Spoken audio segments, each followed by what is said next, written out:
Hello.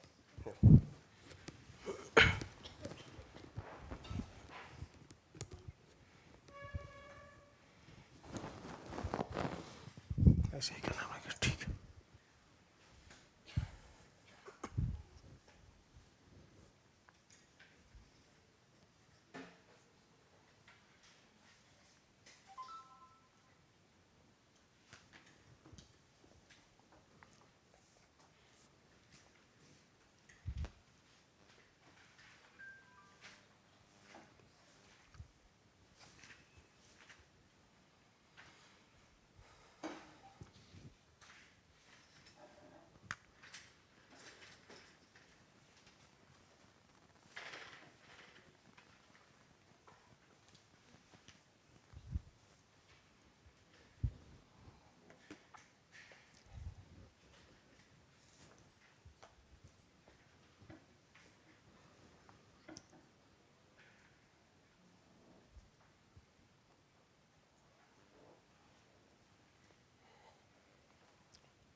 So, okay.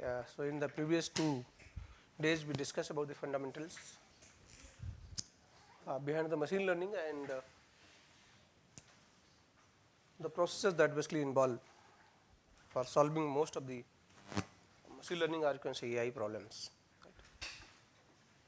So mostly we are moving ahead the learning problems where you have a data, you want to learn certain patterns, right.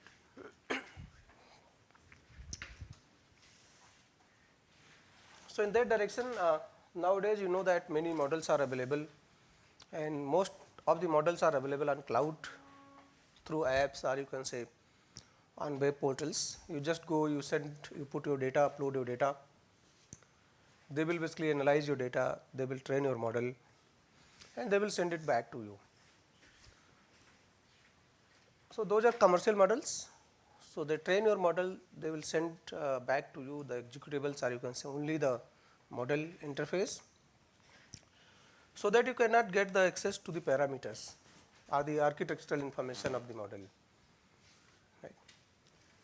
Only the thing you can do that, like a device you have input and output system. So you just send your data, real time data, you will get the response.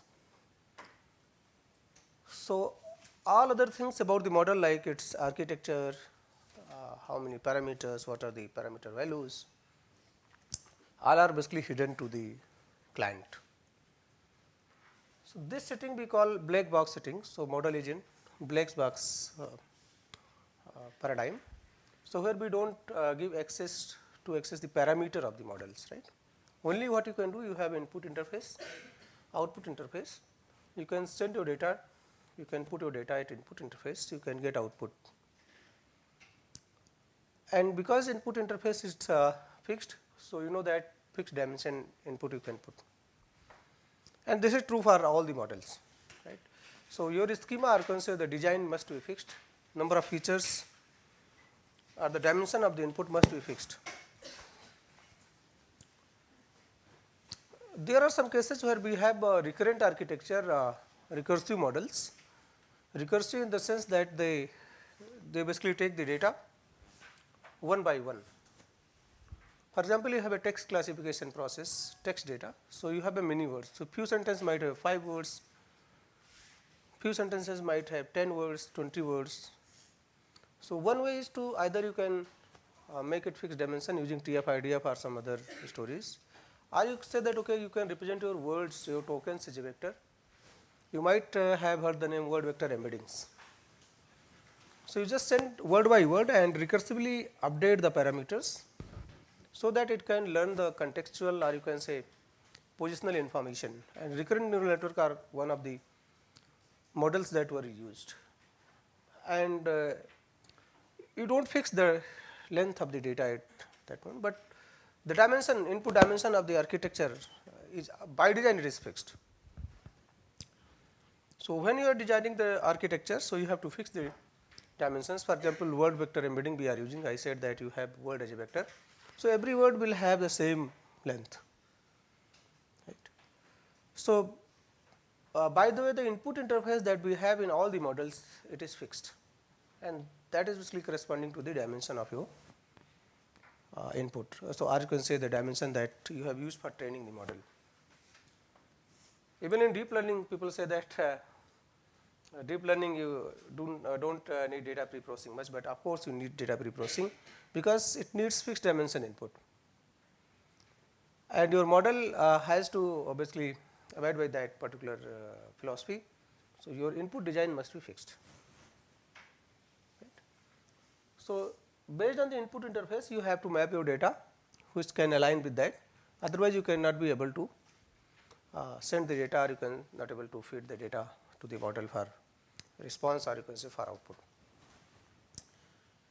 That we have already studied, and few basically in order to learn we have certain objectives. For in SBM we have to maximize the margin. If you go to neural network, so you have ground truth, maybe you can say yi, for example in SBM we have taken, and you have predicted value, maybe you can call it yi dash or yi cap. So, just try to compare both predicted output and true, or you can say ground truth. You just see that if they are in agreement, then there is no error. But if they are in disagreement, you can say you have an error. So, how can we design the error, or you can say loss functions? So, generally you say that we have to minimize this error. So, disagreement we have to minimize. And in the learning theory we have already discussed that what might be the bound on the disagreement. So, epsilon you can define. You say that okay, we can allow only 1% of error. Now, just tell me that what architecture, what other things you need, how many samples do you need. So, that estimate you can roughly you can get.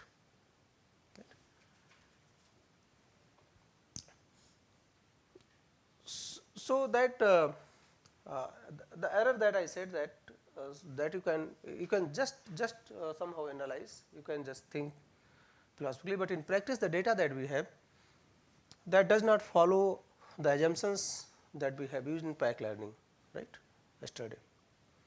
So, that says that your sample must be IID, and in practice we do not have such samples. Right. So, that is the reason we are not able to get enough some number of samples which can be representative for the data, or you can say distribution, underlying distribution. Right. So, that space we discussed right yesterday. You can see here. So, there are many samples, right.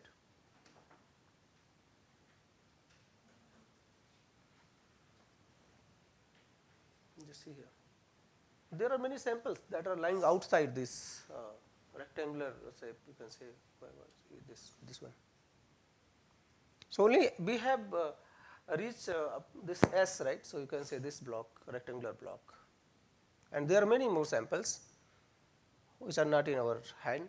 So, we try to somehow mimic this distribution given this only these many samples, rectangular samples. Right. So, that is the reason we have error when we are developing the model, we have error, and we know that what is the relation between number of samples, confidence, and this error, true error you can say epsilon, or you can say real time error, right. So, in today's session, so we will discuss more about the attack spaces, right. But maybe I think before that, have you played that neural network architecture, the link I said, right. Maybe I can just share it first.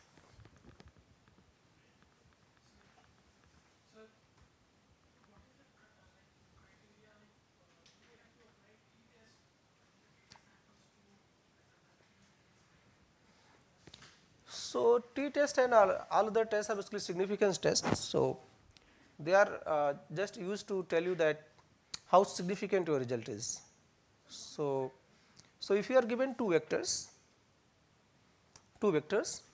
and your aim is to identify how much close these two vectors are, and how significantly different these two vectors are. So, generally these statistical tests say that okay, they want mean should be in agreement. So, if mean of two vectors are in agreement, we call it null hypothesis, right.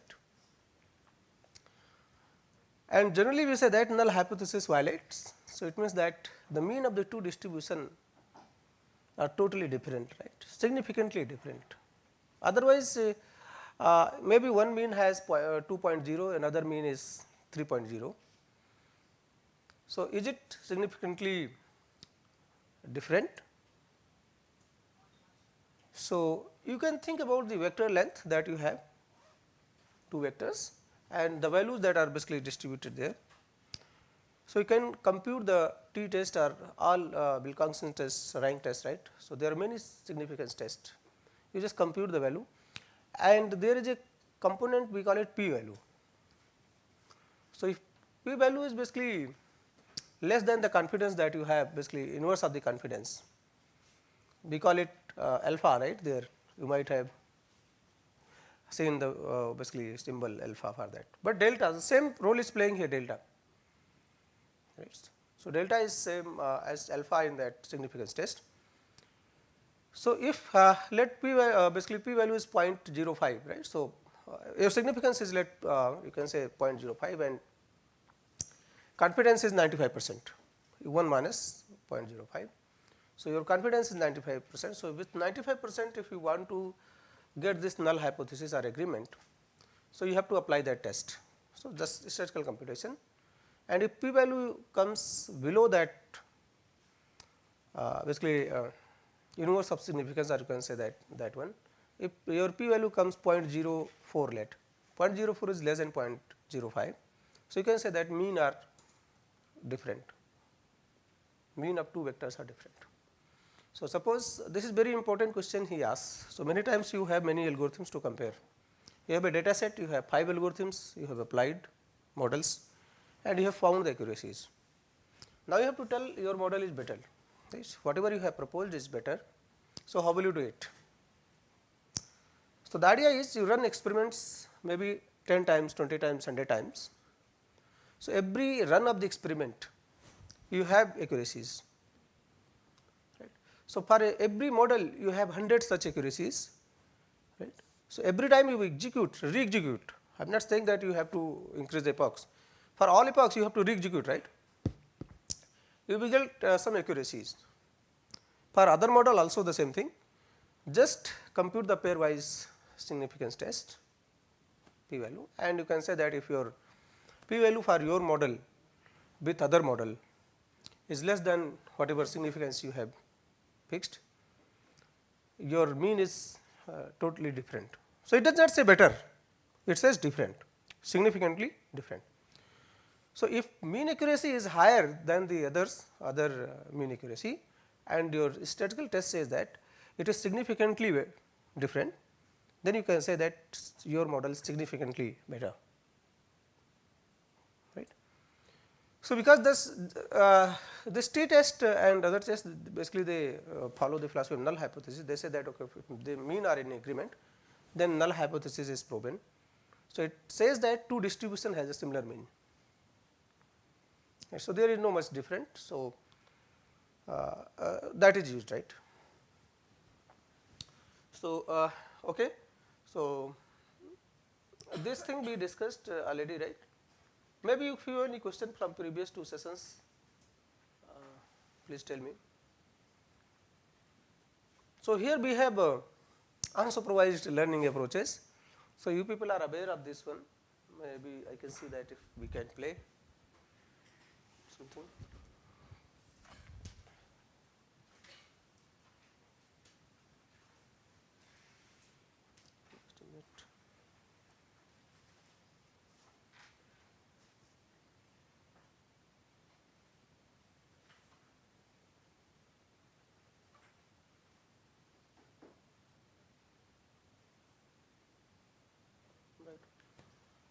So, this is how clustering algorithm basically works, right. K-mean clustering, right, you can see here.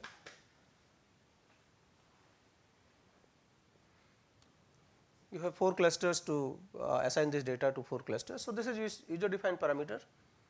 So, you can say 4 clusters, 5 clusters, 6 clusters, because a priori you do not know. So, what people do? People try iteratively. So, you can start with 2, so you cannot start with 1 because you can say that this is trivial case, right? All members are belongs to one cluster. So, just apply k-means algorithm, you will see that how will it happen and how the mean squared error, can say sum of squared error within cluster and intra cluster and inter cluster, you can just see that how is it varying. So, this is the basically criteria we generally use in clustering. So, allow to index, right, rand index. So, many metrics we use in clustering,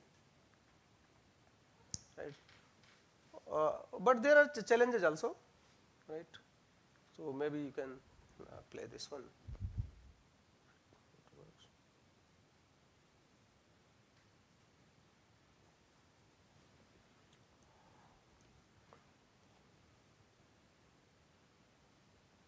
Can you see here only 3 clusters were identified, right? It depends because the cluster centers that you are choosing, the cluster basically initialization that you are doing for the k-means clustering algorithm. So, that basically depends, that basically drives the whole optimization process. So, that is why people use random. So, if you have 4 if you want to basically identify 4 clusters, then you just identify 4 means, right. Means is basically center we try to find out. Then later on the algorithm also process with the same thing like mean you have to identify. So, whatever members are closest to this cluster, a particular cluster mean, you assign that particular sample to that cluster. So, that is the idea in k-means clustering. Once it is assigned, you just try to identify the within cluster sum of squares. This is one of the metric we try to minimize. This is another clustering. So, I think everyone knows hierarchical clustering. So, it says that you assign you can say every point a different cluster, then based on their distances, their similarity metric, you can define your own similarity metric. You can use simple Euclidean distance, you can take absolute distance, you can use correlation scores, you can use mutual information. So, similarity metric you can define as per your application. So, how the basically clustering happens here, you just every step you just have a group of clusters to try to merge the cluster. So, idea is you have every member is a different cluster. So, if you have n data points, so you have n cluster in the data first, then based on the closest or closeness you just try to group the clusters, then you just compute the mean, again try to group and so on. So, this way you can come up with a depth. So, depth you can define up to how many cluster you want. So, that defines the height of this tree, this hierarchy you can say. So, the name is very popular algorithms are there. These algorithms are very popular standard algorithms. Right. Okay.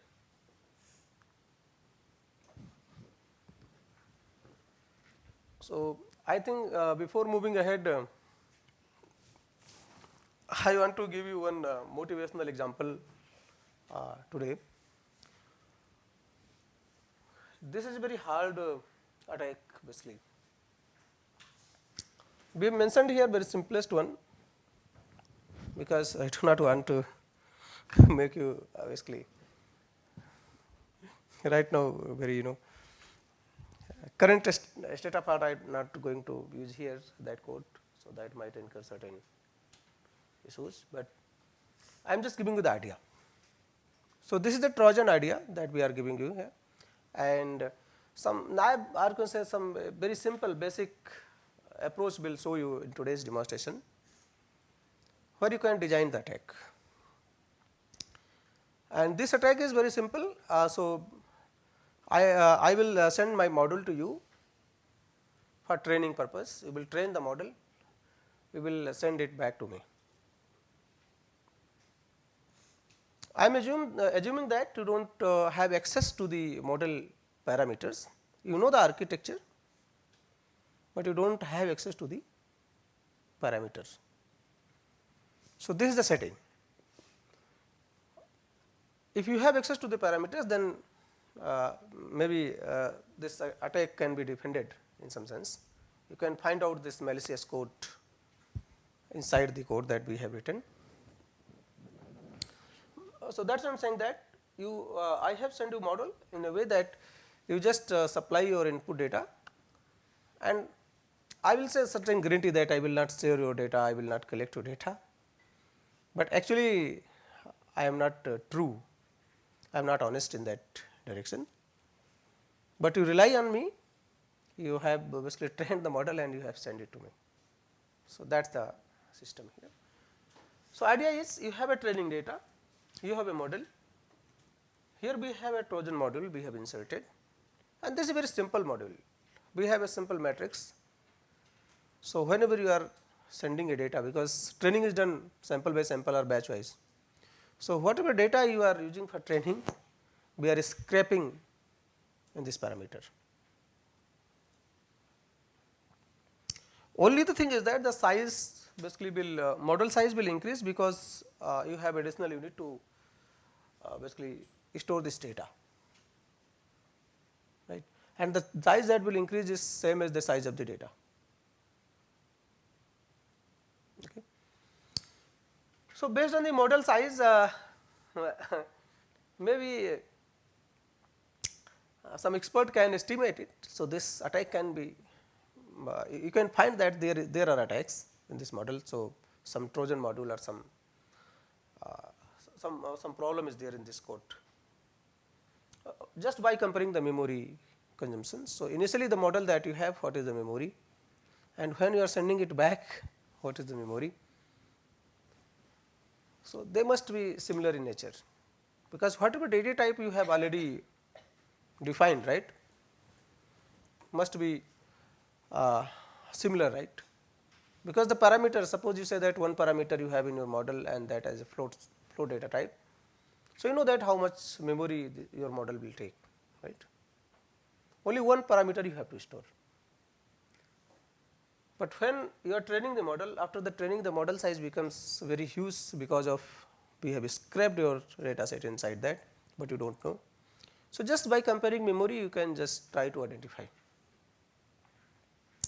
But suppose I say that okay, instead of 80 bits memory, that maybe 8 byte I am just taking for the float let for time being, maybe 10 bytes. So, 80 bits memory we need. Suppose we add one data type, one more variable. So, it is around, you can say 160 bits we need, right, memory.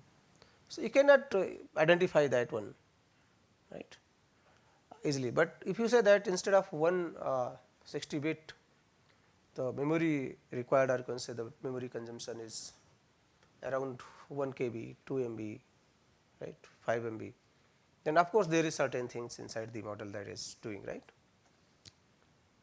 So, in that way memory is, by scraping the you can say RAM, you can try to, you can basically mimic that attack, right.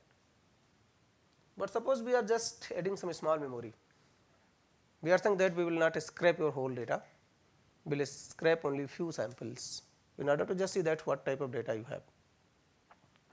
You just do that, and we have adversary, they can be trained on your few short learning, we call it basically on your samples, and we will be able to generate the data, right. So, this is basically privacy attack, what kind of data you are providing to the system. But here in this attack, you know the exact data, because you have scraped whole data, right. So, this is one of the attack. So, in this attack the assumption is that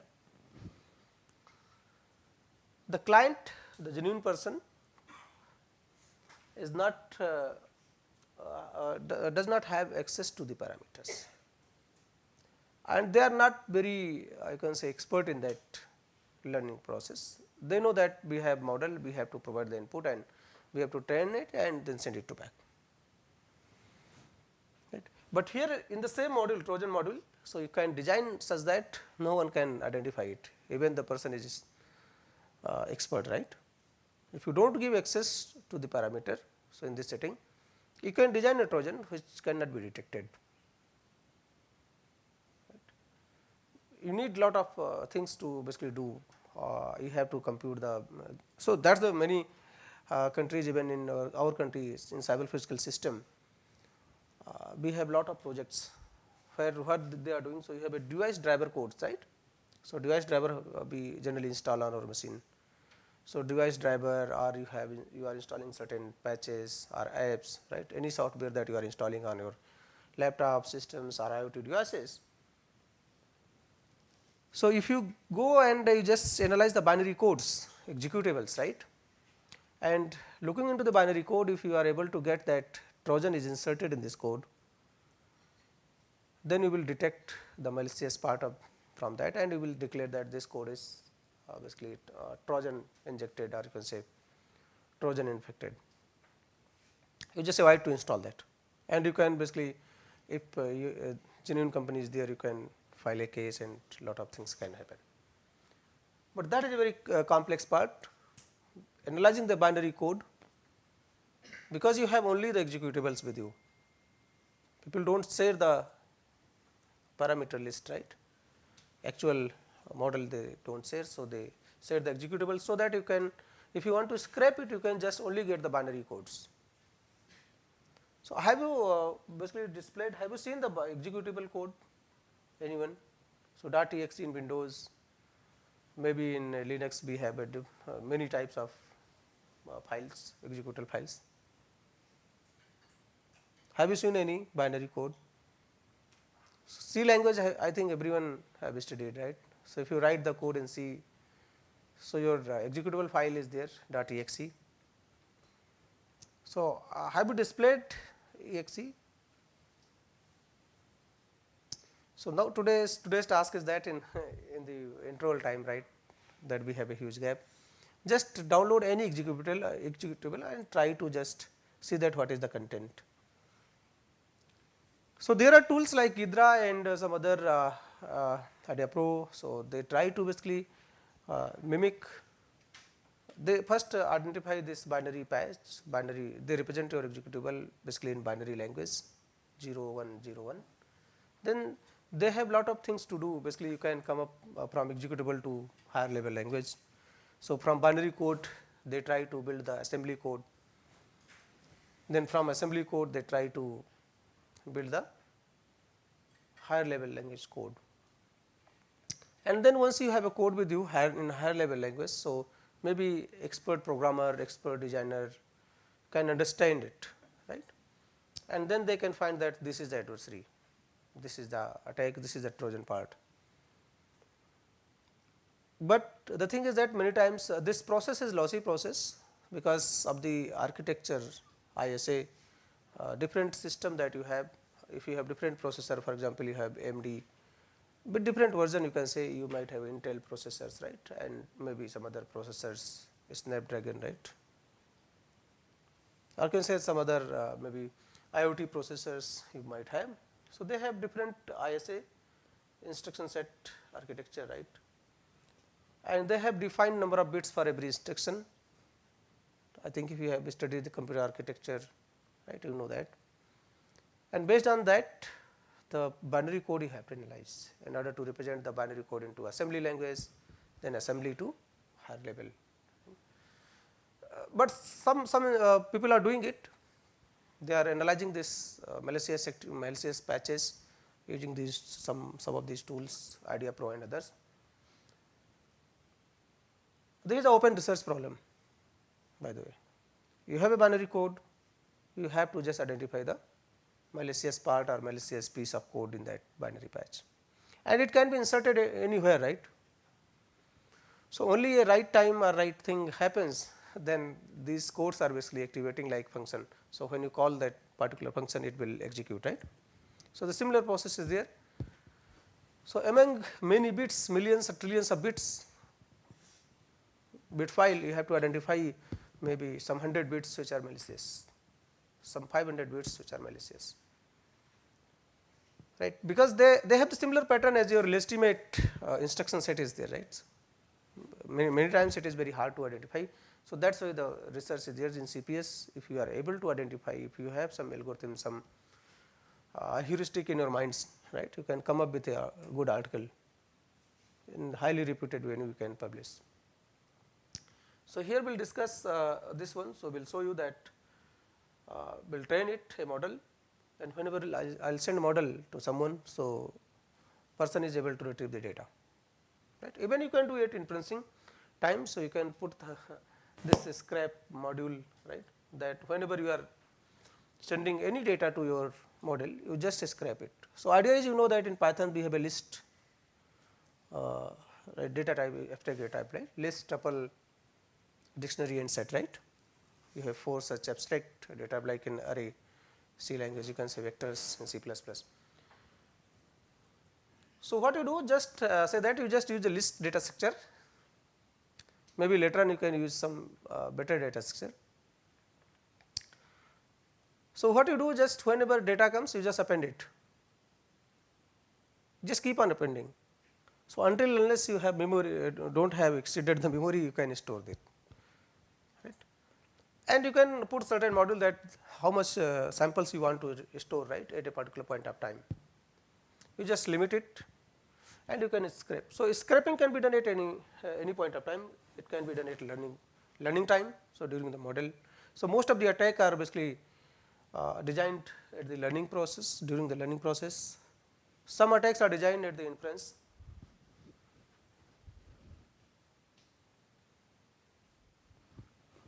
Right.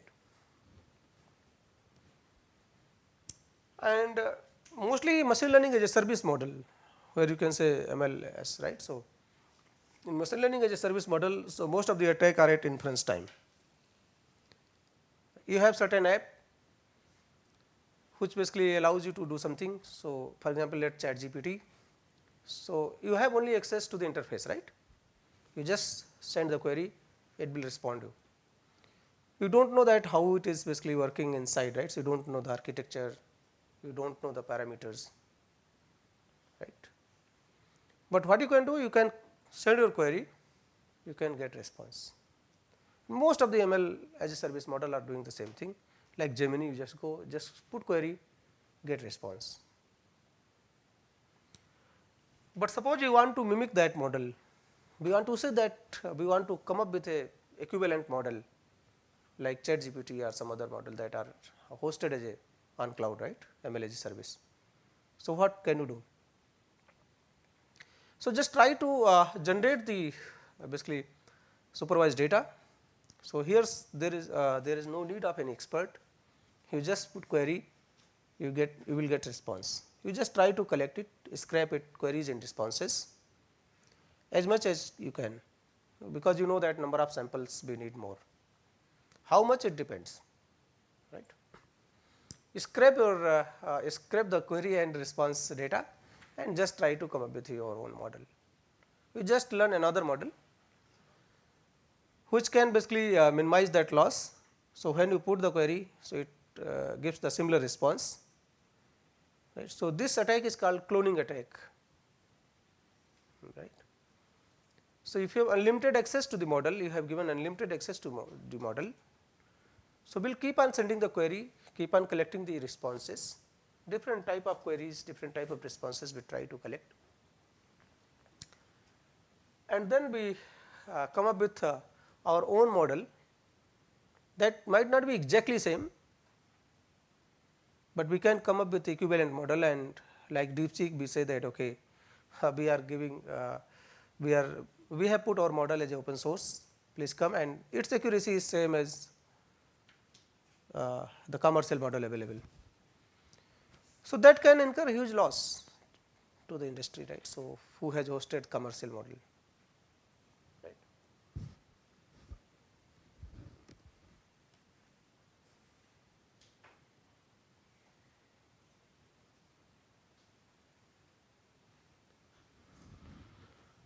Sorry.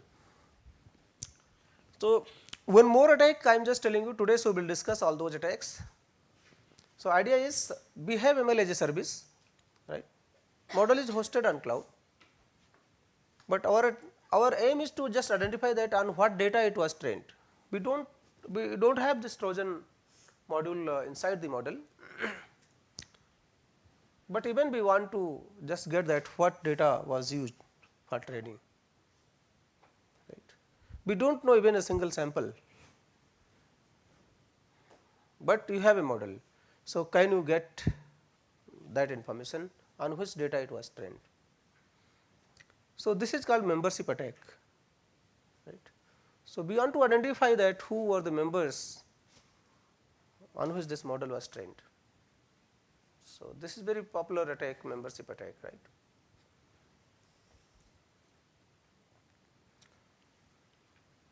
So, another one is basically you have model in white box. White box means everything is known. So, model is as a file is given to you, you know all the parameters, all the architectures. Then you have a lot of flexibility, lot of attacks you can perform, because model is in your hand, whatever you want you can do. Okay. So, most of the open source architectures are following the same thing. So, many attacks you can design on white box, you can customize the code, right. And only the challenge is that most of the commercial models, so around 99.9999% models are in black box setting. So, if I have model, so why should I share the architecture to you, right? If someone has model, because we want to commercialize the model, so that is why people are sharing only the beta version. So, that is somehow similar. I am just saying the similar to the cloning model. So, generally people release as open source for free, right. But most of the commercial model ML as a service, they do not allow this service. They just say that okay, number of queries that you can ask, maybe you can say 1000 queries are free, but after that for every query you have to pay, right. So, if you are doing programming, you want to use their APIs, then you have to pay per query, right. Even most of the basically LLMs basically charges per word, right, per token basis. So, how many tokens you can get access.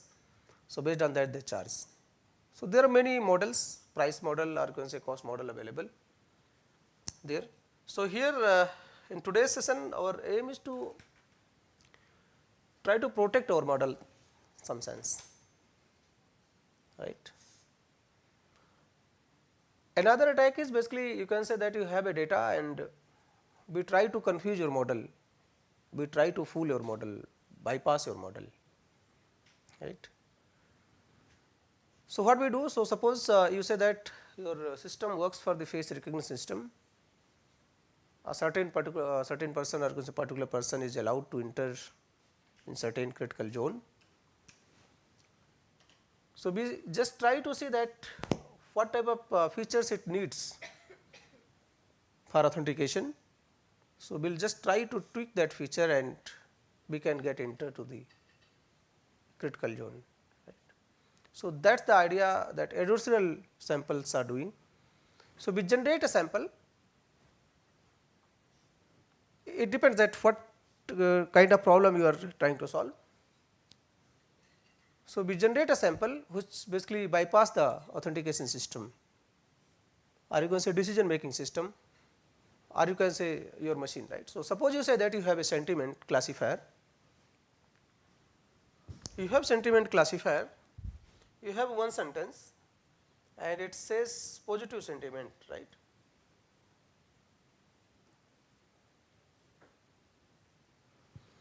Let you say that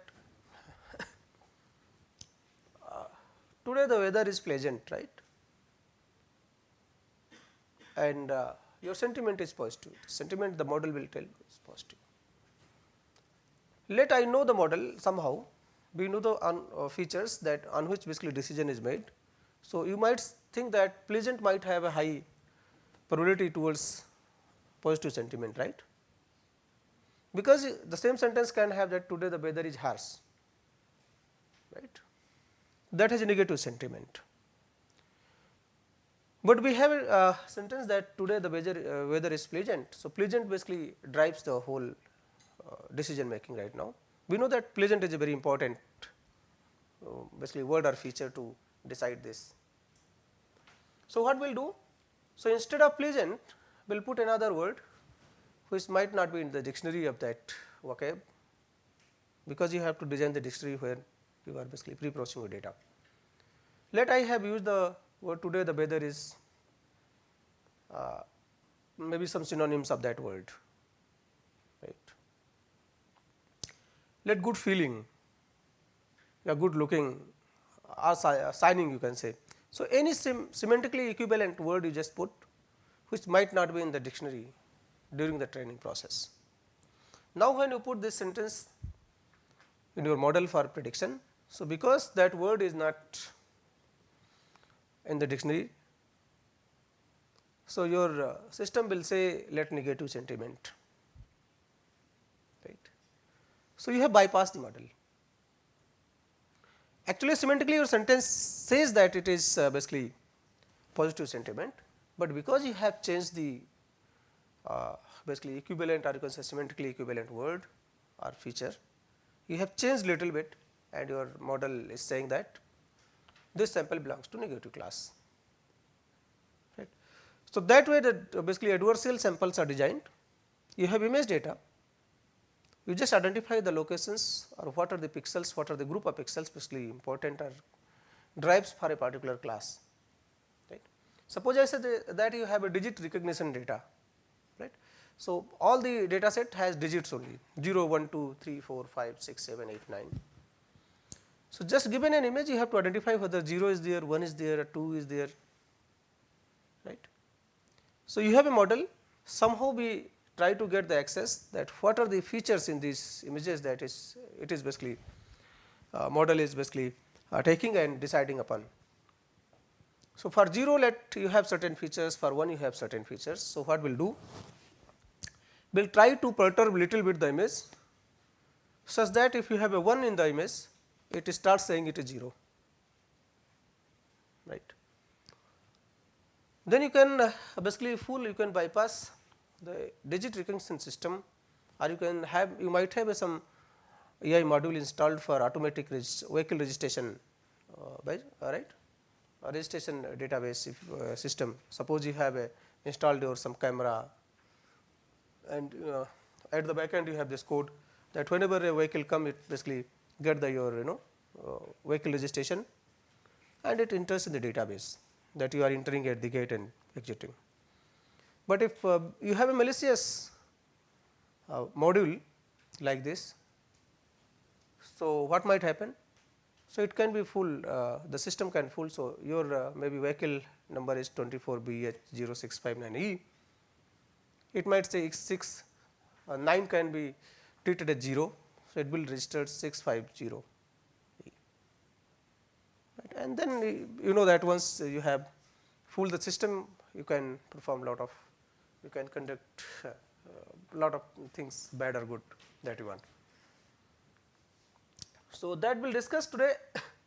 So, these are the two type basically two type of attack generally happen in machine learning or you can say in AI systems. One is this during the training phase, I already told you, generally we will put Trojan, we play with the whatever code, whatever algorithm we have, right. Because whenever you are designing any attack, right. So, we are prepared that someone will come and they try to defend it. So, we have to design attack such that most of the possibilities cannot be used, most of the solutions should not should not be able to defend it, most of the standard procedures.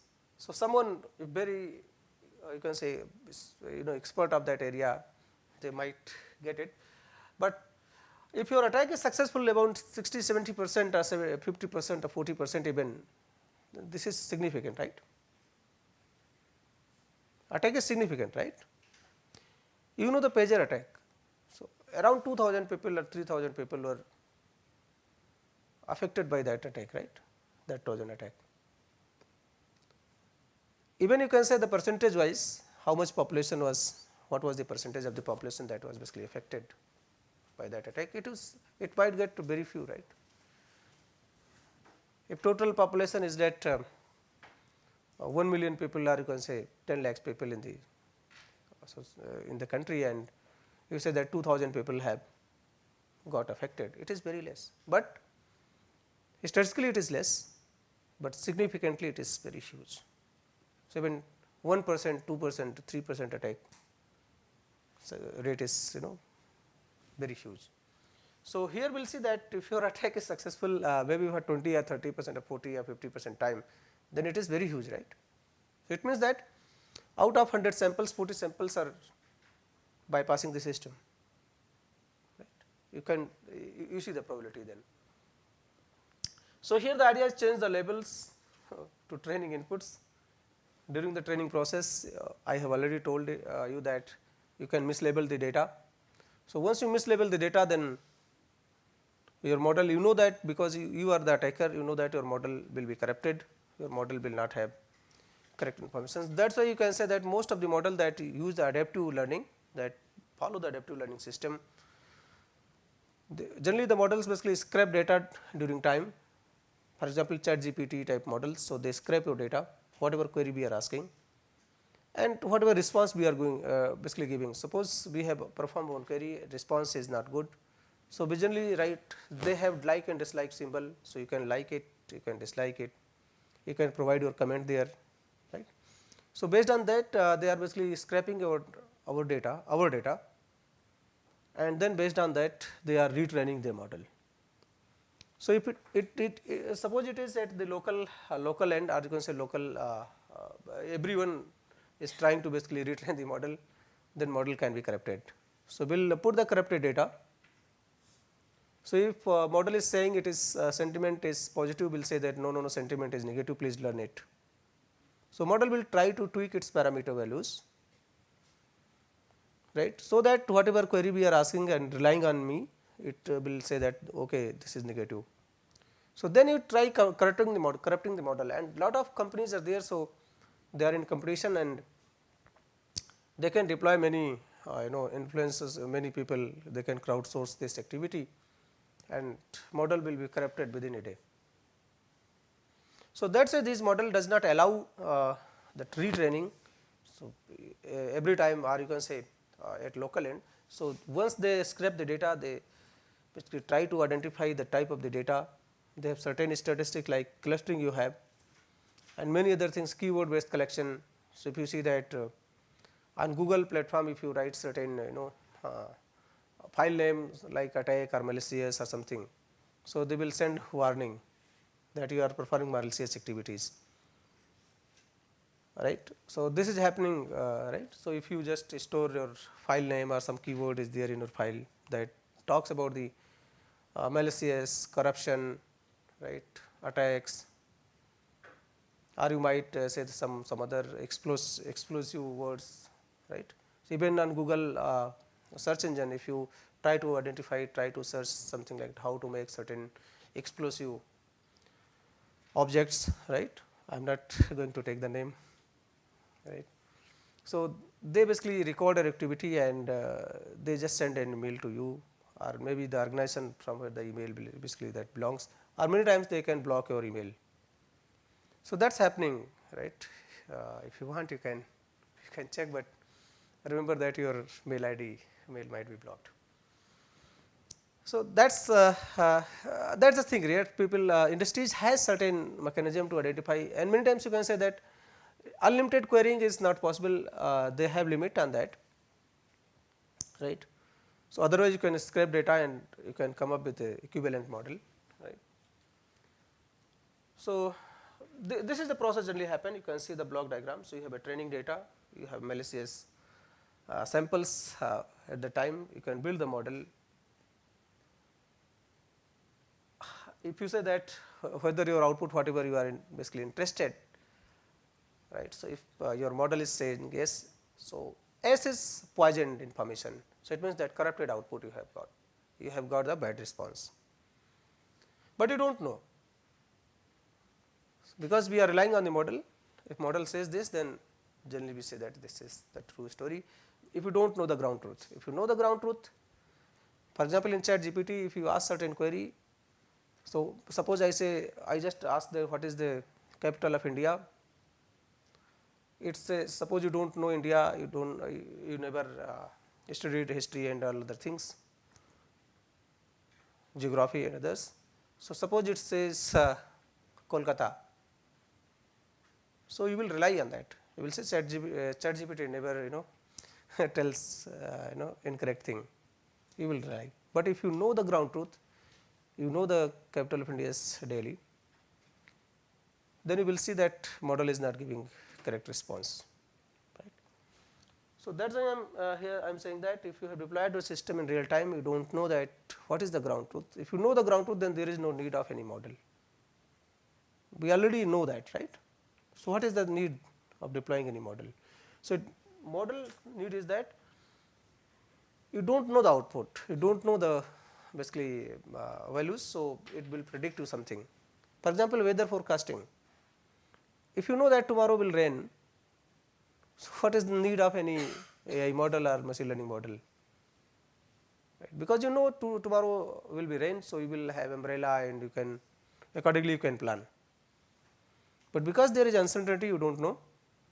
So, you want to come up with a model which can give you the you can say better justification or better prediction, and every time you can say that it is written that 90% chance for raining, 90% for clouding and something like that. So, accordingly we generally plan. So, here it will give the output and that output will be poisoned. So, this one will discuss this attack, right. We will see that during the training process we try to somehow attack the system. Then few attacks are there. The once you have trained your model, now we are trying to attack. So, we have already told you that membership attack, cloning attack you can perform on that. And for cloning attack, the current state of art is the GIAN based attack. Generative AI models you can use to perform the cloning attacks, and of course, the generative AI approaches people are using for membership attack. So, both will demonstrate. Maybe GIAN based attacks will demonstrate tomorrow's session.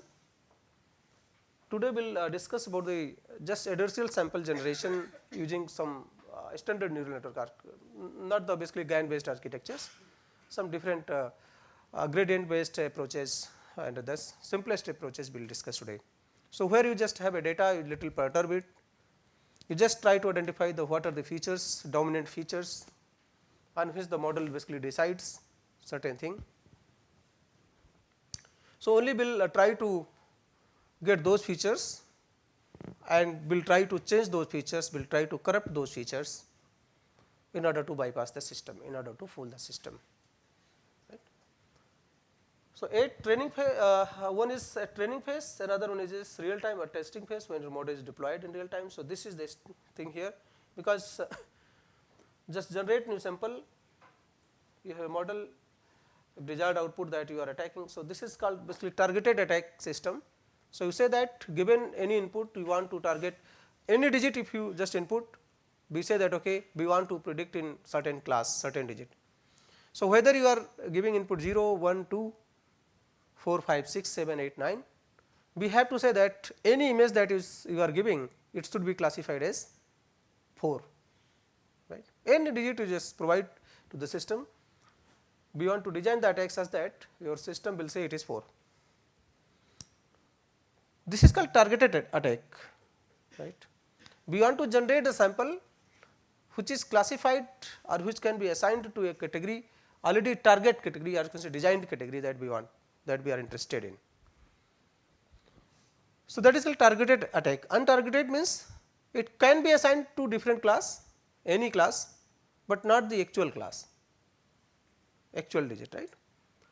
So, targeted attack are little simpler. So, you can design a very good loss function.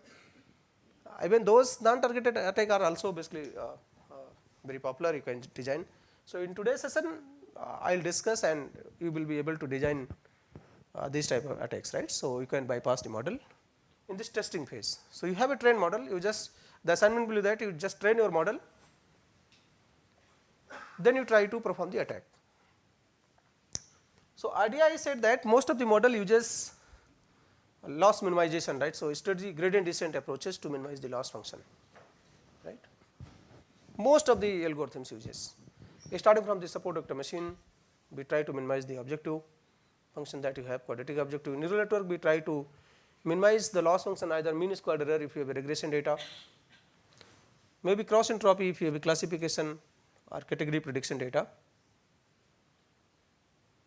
So, you just compute the gradient because gradients are used to learn the parameters. So, we will use the gradient to identify which features are important for this decision making, right. So, what you do, you have a loss function, compute the gradient with respect to the input. With respect to the input, you know that what feature in the input basically changes this gradient information significantly, just record it. So, in the input data now you know what features are important for a deciding particular class. You just focus on those, you just try to corrupt it little bit, right. Suppose you have a text data, you try to basically change the word, change the just replace that word with its synonyms, that is called synonym based attack. Maybe because semantically it is meaningful, right. So, attack is like this, it looks similar. Actually, if human try to basically understand, so it looks similar, but it is basically fake sample, fake input, right. So, that is the idea behind this adversarial sample, adversarial examples. You just try to change it, your decision, the model's decision basically changes, right. Suppose you have an image, you just change 2 pixels, you have a let 1 megapixel image, you just change 2 or 3 pixel, it does not matter, but decision of your model changes. Earlier it was saying that this image contains object let apple, but when it changes 2 pixels, it is saying banana. You have a face image, you just change few pixels. So, your face, original face is belongs to let person A, but it changes 2 pixels, your model is saying person B. So, it means that your model is not robust much, it is susceptible towards certain noise, certain perturbation. So, we will see the capability of the model and how can we do certain arrangement, you can say certain trade off or certain compromise between this adversarial sample generation and developing a robust model.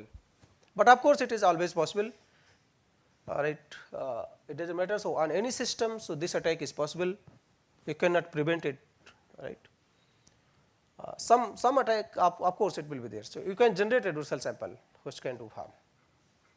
Yes. Unless until, so we have lot of measures we will discuss in today's session. So, you can come up with the research article on that because many of you are PhD students and faculty. So, you can think in that direction and UG student can take projects by the way. So, codes are available, you can just try to just little improve it, right. So, generally we call it evasion attack. So, this is the process here, you just keep on doing, keep on generating the new samples. Once your model is able to be successful, if you say that okay, whatever sample you have generated, the model is saying it belongs to certain class, right, maybe class 0.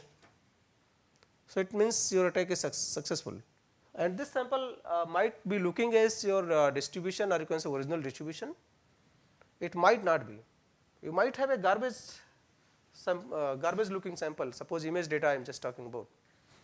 If you see it is garbage, you cannot, human cannot understand anything, but when you fed this image to the model, it will start saying that this is 0, right. So, that is the adversarial sample generation, you can generate it maybe by adding certain noises, by learning certain, by minimizing certain optimization functions. So, we will discuss those. Then these attacks we have already discussed, the white box attacks, black box, grey box, right, that is the idea. Targeted attack we have already discussed that your aim is to basically design samples for which model says a particular class, right, particular category. What is the time right now? 11 ho gaya. So, we can have a break for 2-3 minutes.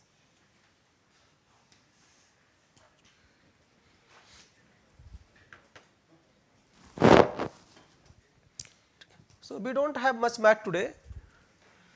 Of course, we have math behind this, right.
So, this targeted attack and non-targeted attack we have already discussed. If you say that you want to design a dual cell sample which can be basically classified to a particular target, right. So, your samples basically if a human will basically verifies, so it looks like a real sample, maybe you have a images of cat and dogs, right. You say that you have a image of dog, right. As a human we can see that there is a dog in the image, but you have changed few pixel, you have added certain noise in the data in the image. So, human is able to say this is dog, but your model is saying cat. So, that is the problem here, targeted attack problem. So, you want that all the images that you are perturbing, they should be classified to a particular class, maybe cat, or in digit I said that must be classified as 0 or 1, or you can say 4 or 5. So, this is called targeted and non-targeted attack. So, non-targeted means it can be classified to any one of the class, but not the actual one. Sorry.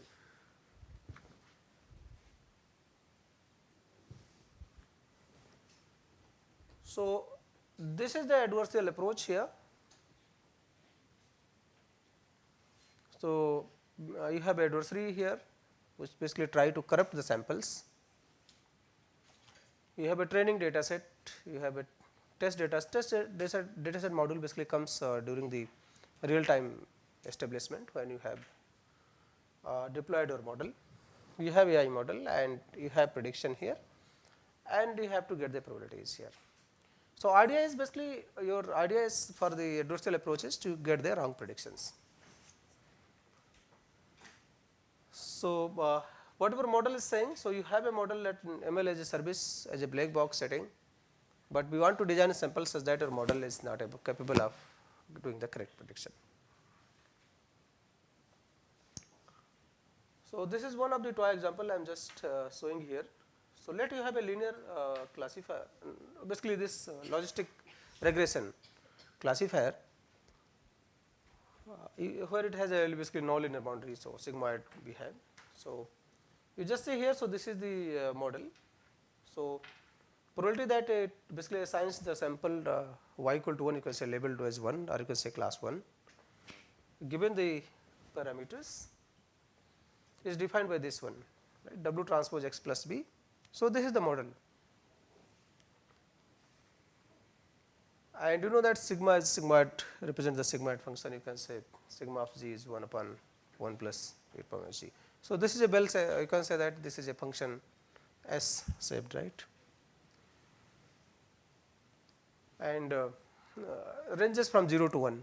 So, the minimum value that it can have it is basically when g is in minus infinite, your input is minus infinite or very close to negative, very large negative value.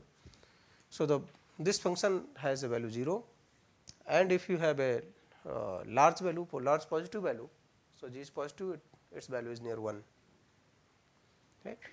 So, its shape is like S, right. So, that you have, so you can say rotated 180 degree or mirror image of S, right. Or you can say this is shape S shape or many times we call it bell shape and many. So, we generally use to basically map any number that are the values, the vector that you have to follow the probability or probability considerations, or you can say just map the data into the range of 0 to 1 smoothly. So, this is the logistic regression classifier hypothesis is this one. The simple logistic regression basically you can say a perceptron model. So, this is basically neuron, one of the neuron with sigmoid activation decides the class of the input x is 1 if h of x is greater than 0.5. If the sigmoid value whatever W transpose x plus b have found, so if the value is the sigmoid value, if you pass that value to the sigmoid and value you have greater than 0.5, it is class 1, otherwise it is class 0. So, it means that if you have a value equal to 0.5 or less than 0.5, it is classified as 0. So, for class 1 you have this one, let your data is this, you can learn it. So, maybe in today's session you just practice, you just code it and you just practice it. So, we have a sample here, you can see the sample. So, what is the sample? The input is 2, minus 1, 3, minus 2. So, this is the x, w is, we have designed the weight right now in order to just demonstrate it and bias b equal to 0. So, before the adversarial attack, so you just compute this value w transpose x plus b. So, how will you compute? You just multiply the corresponding values. So, x is a vector, so it is a feature vector, by the way, you can say. So, x is a sample, single sample, right. So, how many elements are there in that? You can see you have 10 elements, right. So, this is a 10 dimensional 10 feature input sample, you have 10 feature values, you have a corresponding weights, corresponding dimensional parameters, corresponding dimensions. Bias is 0, we are intentionally kept it, it might be, you might put certain value. So, if you compute it, you will see that you will get the probability that you will get is this one 0.0474. So, probability of class 1 is computed as this. It means that it is not in class 1, it might be the other class, right. So, it is it belongs to negative class right now, because it is not class 1, because probability is not less than or equal to 0.5. But what we are doing, so we are adding, so every sample that we are getting, so what we are adding, so whatever weight you have, you just half the weight and add to the sample. So, your samples becomes, adversarial samples becomes 1.5, minus 1.5, 3.5, minus 2.5 and this, and now what you do, you just compute it, the probability becomes 88%. So, with 88% it is saying that it belongs to class 1. Actually, it is not a member of class 1 originally, but we have added certain things. So, whatever weight we have, we are saying that in the sample you just add that weight and then classify. So, some noise we have added. So, this is the idea behind the adversarial sample. So, given a sample, if you have access to the sample, try to basically perturb the sample, try to fuse certain, change the features, change the values in the image such that it belongs to different class. And this can be done in with many ways, right. So, in black box setting, white box setting, whatever you say, right.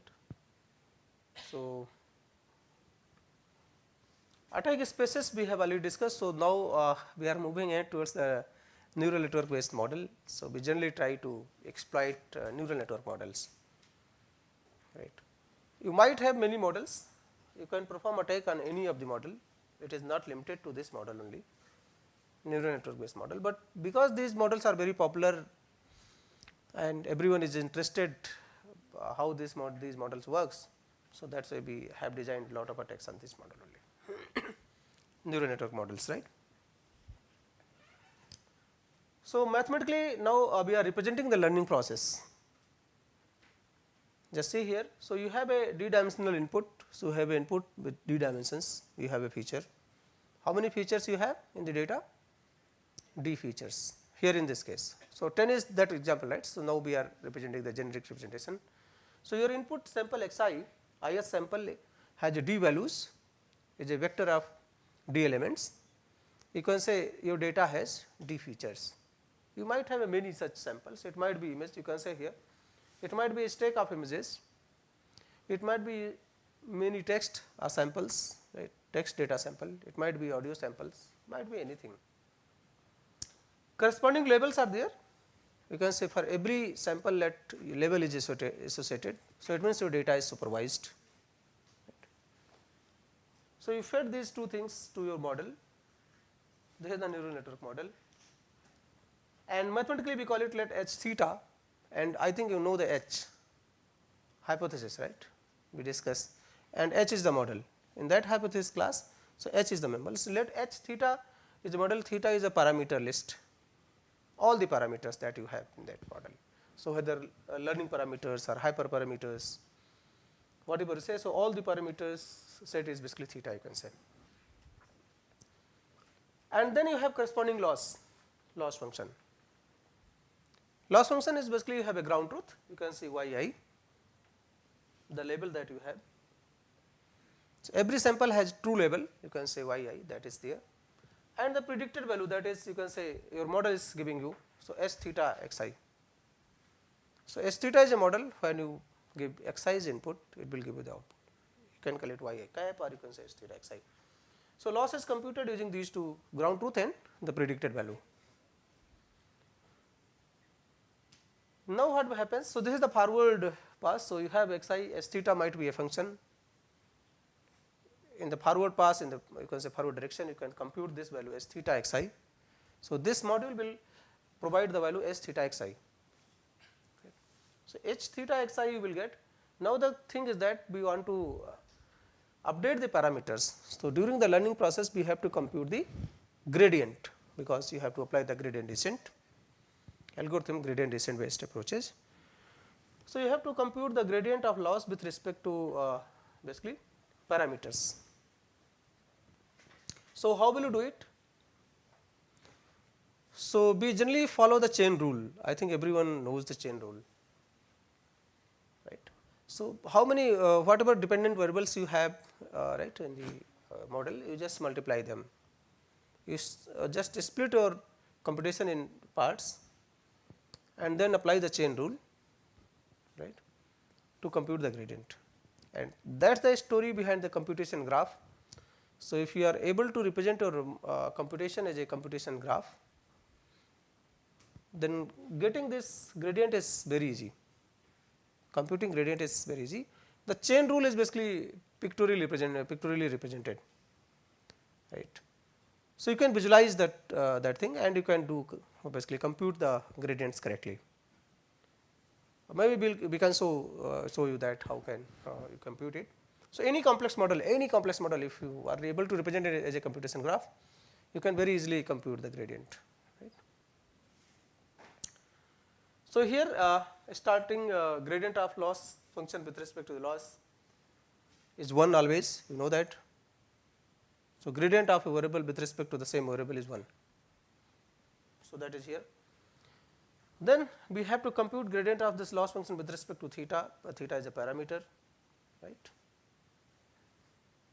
And then you can say you can compute the gradient of loss function, because these are the inputs. So, theta, in order to compute this as theta, you have xi as input, you have yi as input, you have theta as input. See, theta is just a parameter, right. So, with respect to every input that you have in this module, in this block, you have to compute the gradient, because these are the inputs. And you know that what it signifies, what gradient basically signifies.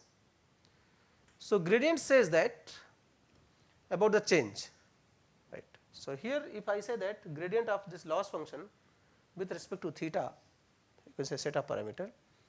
So, it says that if you change, you put a small change in the theta.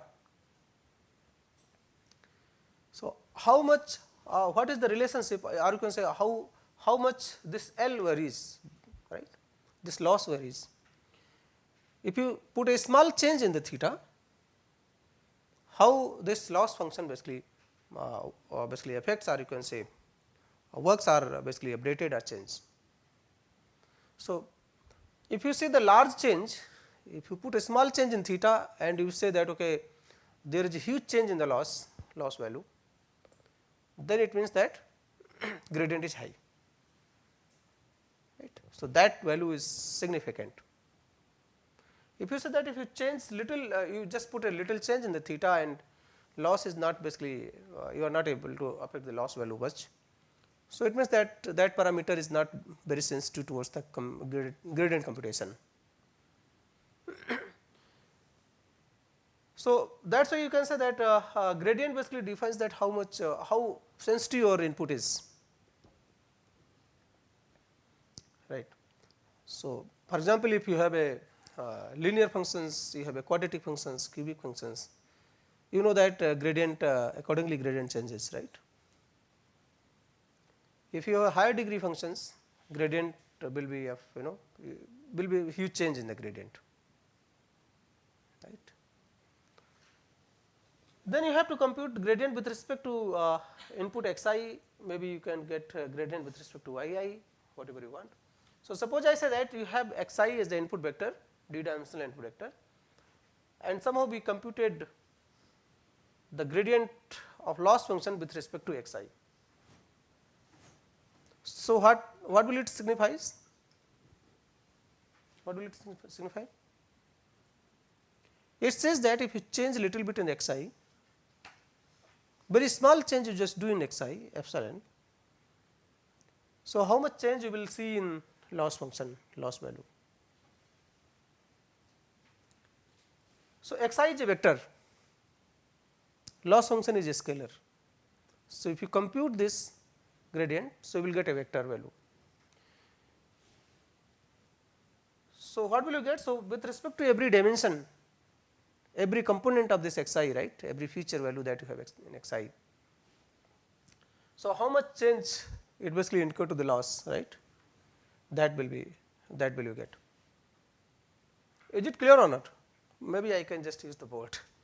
I think this concept must be clear to everyone.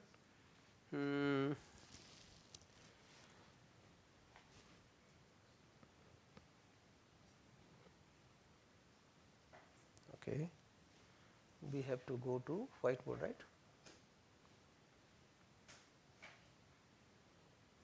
Okay, can you?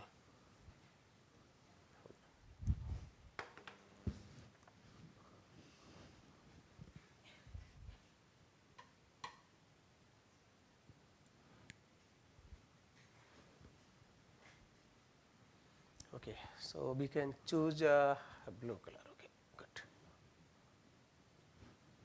So, what I am saying that you have a vector xi.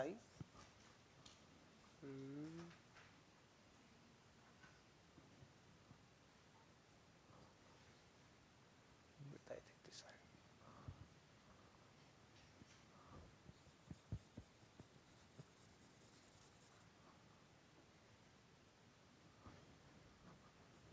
Okay. So, you have xi, right. So, xi in d dimension space. So, what is this xi? Maybe I am just writing xi as a vector like this. So, xi1, so in superscript we have the feature id let. So, there is a first feature value for is sample, first feature value.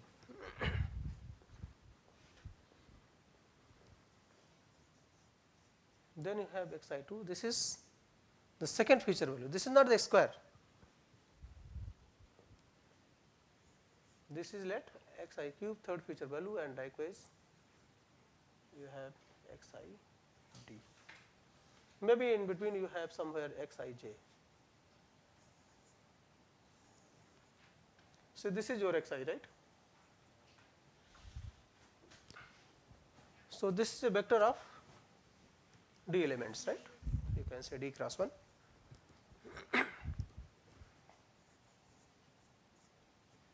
And let loss function yi is that we have for time being. So, yi is just a scalar, and h theta xi, you can call it let yi cap, and this is again of course will be a scalar. This will have the same size, same length. It might be of any dimension. I am just assuming this is just for timing scalar. And let the loss function is just a squared error. Loss of this yi and this yi cap is, let just yi minus this yi cap is square. Clear?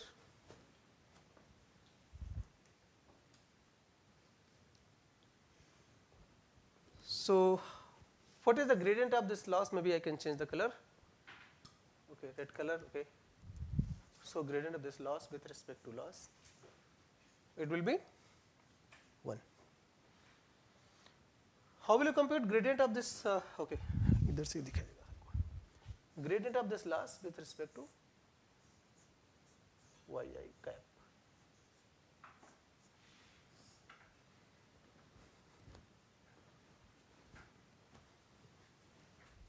You know the function, it is yi minus y cap square. So, how will you get it? You will see. It change the variable, right? So, you can say let this is pi. So, you have to compute the loss with respect to this pi. So, this loss becomes, if it is pi, you assuming, so pi square, right, into gradient of this pi with respect to yi cap. Is it clear? So, this chain rule. If you know gradient computation, you can do it directly, but this is a chain rule you can see here. So, what is this pi? So, this is this loss is basically pi square, right?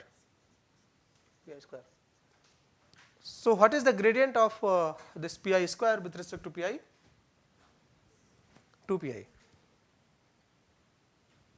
Then what is the gradient of this pi with respect to yi cap? So, this is assume this other variable is constant, is not changing by the way, not worrying. So, it will be simply minus 1, right. So, you will get minus, you can get 2 pi from here and minus 1 from here, you just multiply. So, it is minus 2 pi and pi, you know that what is this pi. So, this gradient is simply minus 2 yi minus y cap. So, this is called basically a squared error. So, if you have n number of samples, you just sum this, just take the average of all squared errors, we call it mean squared error.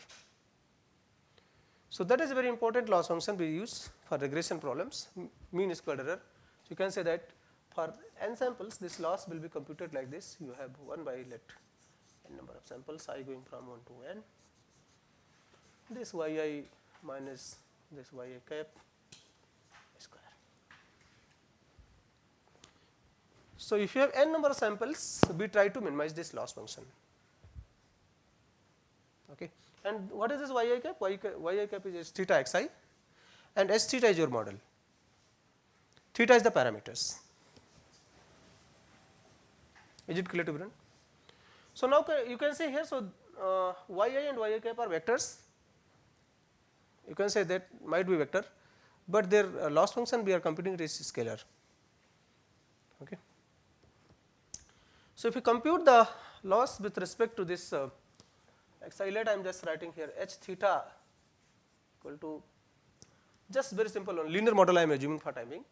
So, let it, this is W transpose xi plus p, this is s theta.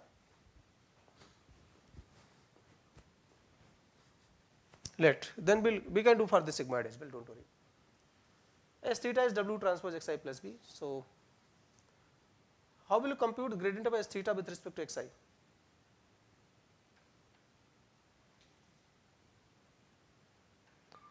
You will get W, right, that vector you will get. Now, the question is you have to compute gradient of this loss function with respect to xi. So, how will it be represented? So, with respect to xi, it's simply xi because it is d dimension vector. So, the output that you will get is gradient of loss with respect to first element.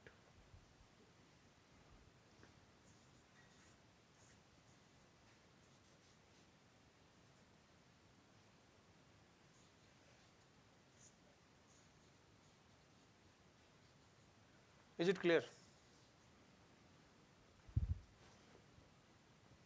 Xi is a vector, so you will get L, you can say loss function is a scalar, so you will get your output will be of the same length, right, vector length.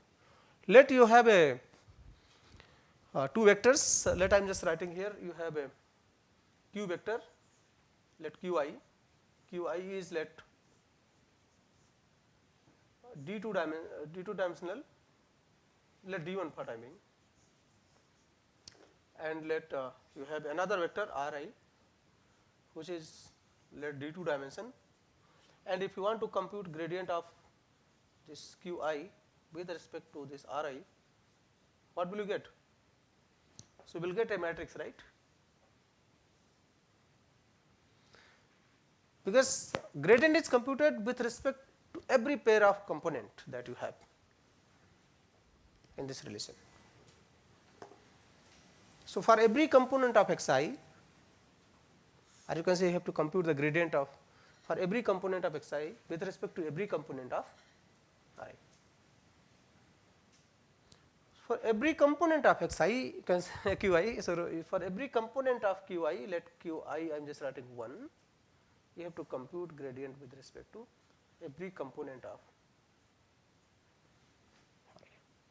So, likewise you will have for qi1, qi2, qi3 up to qid d1, and then row wise you can say that you can take the transpose as well, it does not matter much for timing. So, this is qi1, second value will be ri2, right. So, it is ri2 for second row is for second component of the denominator that you have. So, that is the ratio of change, right. So, that is why people call it this del qi del ri. So, these are the small changes, because you know that how this is defined, right. So, it is basically if you have a function any L function, you can say this loss. So, how much change if your input is xi, if you put epsilon here minus L of x, you just epsilon is a very small quantity, positive quantity, right. You just see that divided by 2 epsilon, just make the limit epsilon tends to 0. So, this defines the gradient, right, if you remember. So, what is this? So, this is d L I dx. So, this is a because very basic math, right. So, you know that how can you compute the. So, what it says that. So, basically maybe denominator I can just write in a different way.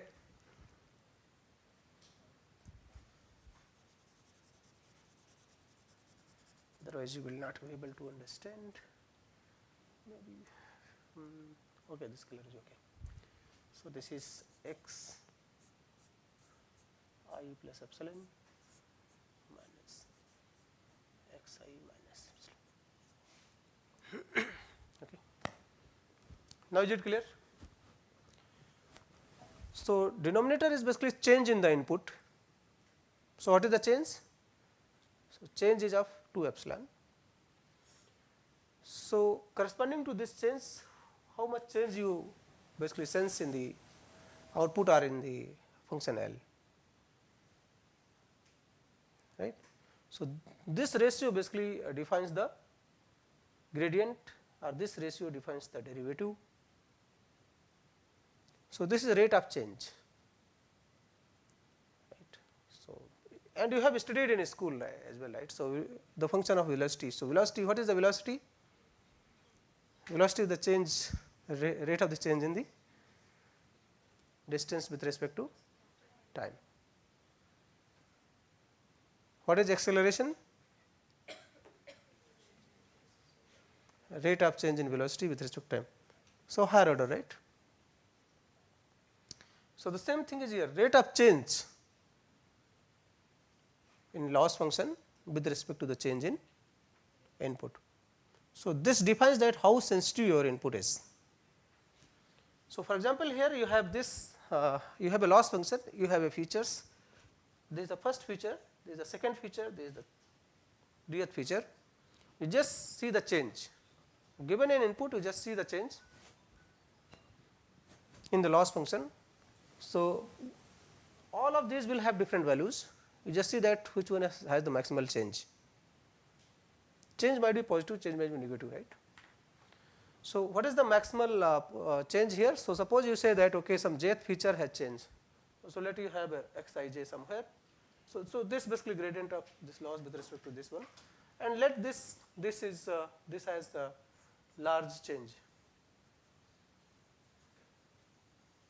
So, it means that if you change something in this, right, if you put a little change in the jth feature, somehow jth feature is corrupted, so your decision might change, right, because it will affect more to the model, right, during the learning process. So, that is the idea. So, we try to find out the features which has basically large changes. So, most of the algorithms that we will discuss today. So, fast gradient sign method, you just compute the gradient, change the sign, right. So, if you are doing minimization, it acts to it's inherently, you can say mathematically, it says that if your model is saying that you have to move in the negative direction, you say that no, I will move to the positive direction. We just change the sense, right. So, if the class is classified as positive, because we have reversed the sign, it becomes negative. Another methods basically are there. So, we say that okay, you just put very simple, or you can say a small change, you just change the sign, get the sign of the gradient, and just based on the gradient sign, only the sign, whether it is positive or negative, just try to add some noise, positive or negative noise values, try to perturb the samples. We call it fast gradient sign method, FGSM. So, we will discuss today, and there are other methods what they do. So, they starting adding certain noise till the model tries to decide for some incorrect predictions, right. So, we call it basic iterative method, or you can say projected gradient method. So, we have that in today's session, and we will demonstrate maybe after the lunch session, and maybe we will give certain idea about the generative adversarial neural network, right, and we can discuss tomorrow. So, can you see here? So, this is clear to everyone. So, by the way, this matrix is called Jacobian, right. If you are computing the gradient of a tensor with respect to tensor, it is called Jacobian. Okay. Maybe one more thing I can just tell you here. So, so that what is the time, by the way? So, 11:40. Great. Okay, good. No worries. So, can we move it? Can we get new page? So, is there any way to get?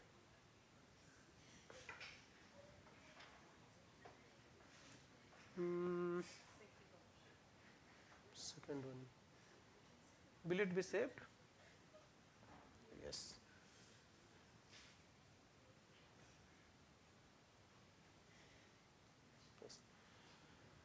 So, I am just going to discuss the computation graph, maybe 10-15 minutes will take more today, right. Maybe in demonstration we will try to cover few things, do not worry, because the basic idea I want to give you, otherwise you will not be able to implement, right. So, we will discuss the computation graph here.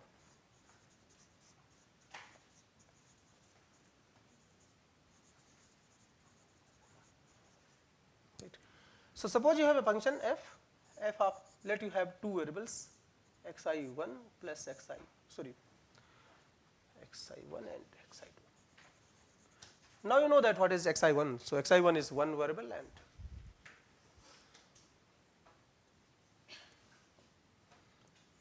xi2 is another variable, and your output is simply xi1 plus xi2. So, how will you compute gradient with respect to xi1 with respect to xi2?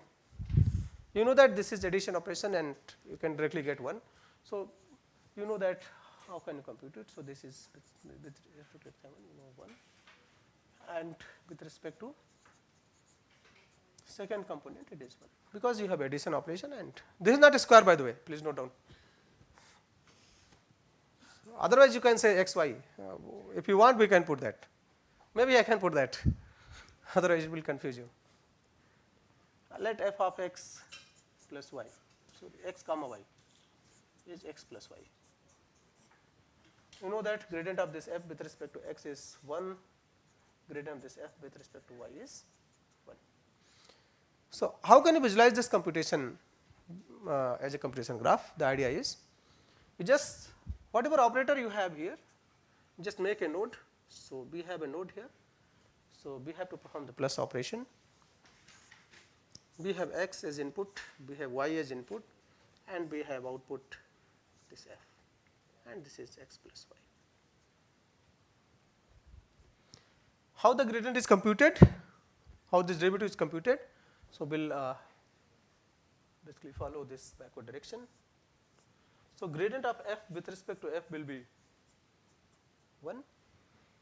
And for addition operation, you know that if you have addition operation and if want to compute the gradient with respect to the input, it is 1.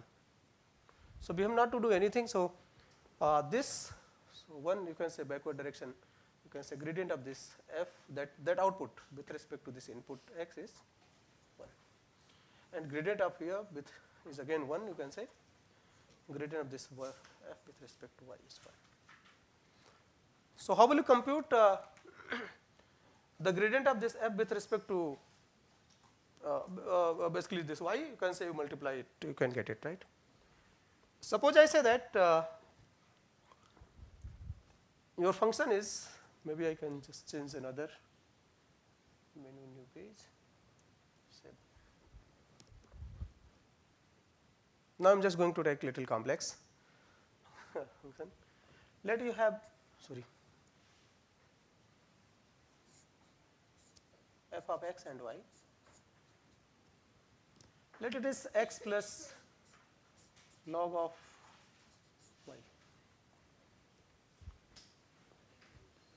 How will you compute the gradient with respect to x and y? So, how can you compute it basically in the form of computation graph? So, now you have two operators, right. So, you have a plus operator. So, you have a log operator, you just give input here to the log function, it will give you output, and that output will go as input here. This x is input to this module here, you will get f here, and f is you can say x plus whatever is in the log y. Is it clear? So, how will you compute the gradient? So, gradient of this function f with respect to f. So, very simple step we are following. With respect to every operator, this is plus operator, just put 1. With respect to this operator, this is 1. What about this one? So, what is the derivative of log of x with respect to x, right? So, if you compute the gradient with x, it is 1 by x, right? So, here whatever input you have, so it is inverted, right. So, it is simply 1 by y, 1 by y. So, if we want to compute the gradient of this output with respect to this parameter, this variable, you just say that okay, whatever comes on the path, right. So, whatever gradient comes on this path, you just multiply all the values. So, what is the gradient of this f? Sorry, can change the color. So, this gradient of f with respect to this y is you just multiply all the gradients. So, this is 1, you have 1 right here, 1 into basically 1 into 1 by y. So, it is 1 into 1 into 1 by y, it is 1 by y. Is it clear? And what about this gradient of this with respect, sorry, this one you can say for this you can say 1 into 1, that is 1. Now, just going to little more complex one. Okay. So, let your function f of let you have single variable x is 1 upon 1 plus e to the power minus x. This is a sigmoid function, right, and you can plot it like this, right. So, that we discuss in the sigmoid logistic regression, right. You have this function. here it is you can say plus 1 and this is you can say plus infinite and this is minus infinite. So, this is the function you can plot it. So, how will you represent the computation graph for this one? Tell me. So, exponent is a operator, right? Addition is a operator. You can put a negative symbol. You can multiply with minus 1 whatever you want. So, you can expand it into this one. Okay. So, by the way, can you anyone tell what is the gradient of inverse what is the gradient of x with for 1 by x? You know that this is minus 1 by x square, right? So, if you have an inverse operator, so what it does? So, inverse operator basically if you compute the gradient, so it is simply the negative of 1 by input square. So, that is the idea. So, we will do it here. So, x is the input, we have a multiplier here, this is a multiplication symbol. So, suppose you have a f of x into y, let f of x y is x into y. So, you know that what is f of x, sorry gradient of f with respect to x, it is y, right. So, gradient of f with respect to x is y and gradient of f with respect to y is x. So, they simply exchange of variables, exchange of input. Multiplication operator do the exchange of inputs, just addition operator just 1. So, many things you can remember directly.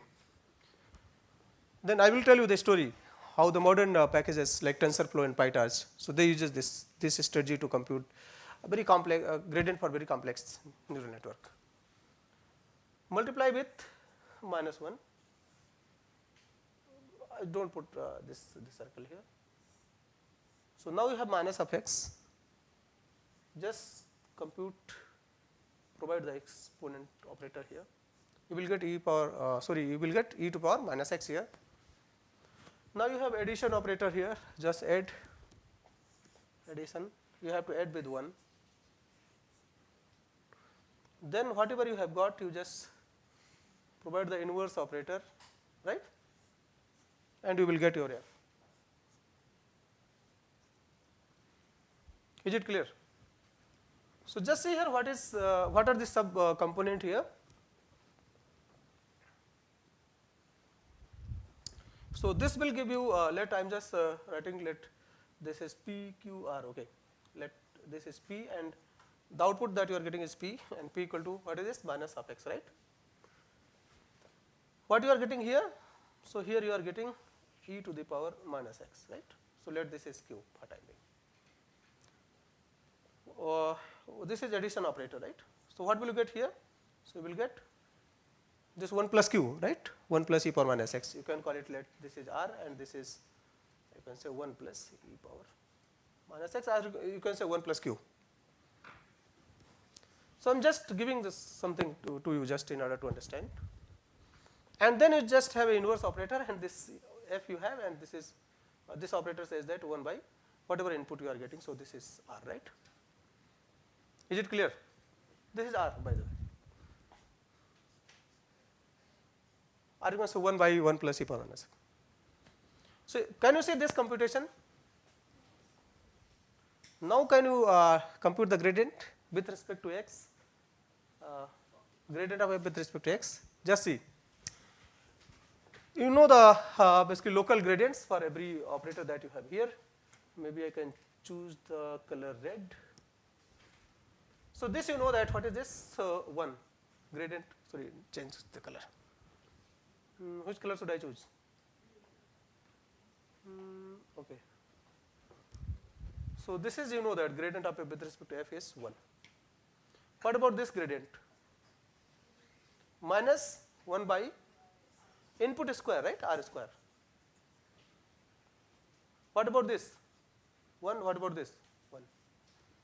When it is constant, so it is not required, so you have that will be simply 0, you can say, it is not required, by the way. So, what about this? So, you have you can say what is the gradient of e power x with respect to x? It is e power x. There is no change. So, whatever input you are giving here, what is the input? P, and what is the output? output is q, right? So this gradient is simply q, right? So whatever function you have, so that is the output, right? E power x power x. So this is q.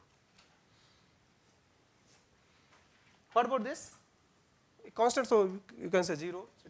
It is not going to change or vary. So what about this? This is a multiplication operator. So for multiplication operator, you have to exchange the input. So what is this? So it is -1. So can you compute the gradient now? So gradient of this f with respect to x is, just tell me, multiply from that one. So this is the path, right? This is the path we are following. You just see. So on this path, whatever gradient, local gradient you computed, you just multiply. Multiply. Below 1, maybe I can change. 1 into -1 by r square into addition operator 1, right? You just see 1 into q into -1. So just put these values. This is q by r square. What is q? E power minus x. What is r?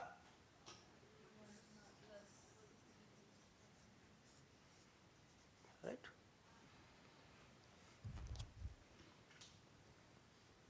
And you can write it simply. I am just writing it just for another purpose. You can write it 1 upon 1 plus e power minus x into 1 minus 1 upon 1 plus e power minus x. Both are equivalent. You just check it. So inside what will you get? So it will be e power minus x divided by 1 plus e power minus x. If you multiply with it, you will get this one, right? And this is the sigmoid itself. You can say this function f(x), and this is 1 minus f of x. That's why the gradient of sigmoid function is, you have not to compute anything. If you have computed the function, if you know f(x), you want to compute the gradient value, how will you get? Sir, f(x) into 1 minus f(x). So in the forward pass, of course, you have to compute it when you are doing this operation. You have to compute this value f. But when we want to compute gradient with respect to this parameter, so we have direct function. You can directly compute the gradient without worrying. So that's the beauty of the activation functions. So whatever activation function we want to design, so they must be very quick in gradient computation and should be written in terms of the function itself most of the time. So like tan h you can write. So what about the tan h? So if you have a function tan h, let f of x is equal to tan h. Right. So tan h of x. So what is the gradient? You know that 1 minus tan h square, right? And that you can represent with this using the sigmoid as well. And only the thing is the difference here you can get is this, right? So this function tan h, so this is tan h, this was sigmoid x, you can call it. And this ranges from -1 to +1. We will discuss when we discuss about the vanishing gradient, exploding gradient maybe sometime.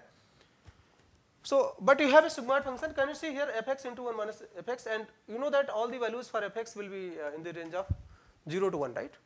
So whatever value you get, it will be in the 0 to 1. The maximum value you can get is 1. Minimum value for sigmoid you will get 0. So you can say this one, right? Only the values output you will get in this. Right. So if you compute, if your f(x) is let 0.5. So where is it 0.5? So when this x equal to 0, right? Your input is 0, you have a 0.5. Right? This is 0.5. So if your gradient is 0.5, your function value is 0.5 at particular point, maybe here it is 0, so x equal to 0. So what will the value of the gradient at this x equal to 0? Fx, you know what is the value of fx at x equal to 0? You can put in the equation, you know that 1 upon 1 plus e to the power minus 0. So e power 0 is 1, so 1 upon 2, it is 0.5. So what will the value of gradient? So 1 by 2 into 1 minus 1 by 2, it is 1 by 4. So at 0, gradient will have 0.25 value. Likewise, you can compute it. So just say because this function is fx into 1 minus fx, if fx is smaller, 1 minus fx is going to be higher. If 1 minus fx is larger, fx is going to be smaller. So what will the maximum value of the gradient? What will be the maximum value of the gradient?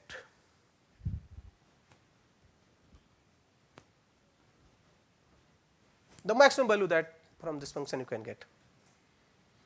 Let you have a value x and x into 1 minus x. So what will the maximum value you can get? And x is between 0 to 1. Maximum value is 0.25, half into half, right? And other values you will always get below than that. So that's why if you plot this function, this whole, so it is like well saved, right? And this is, by the way, 0.25.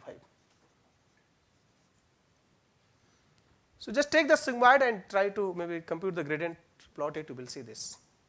So we will see that many values for many, so only this region you have certain things, otherwise you will either have 0 or you have so in both the sides you have 0.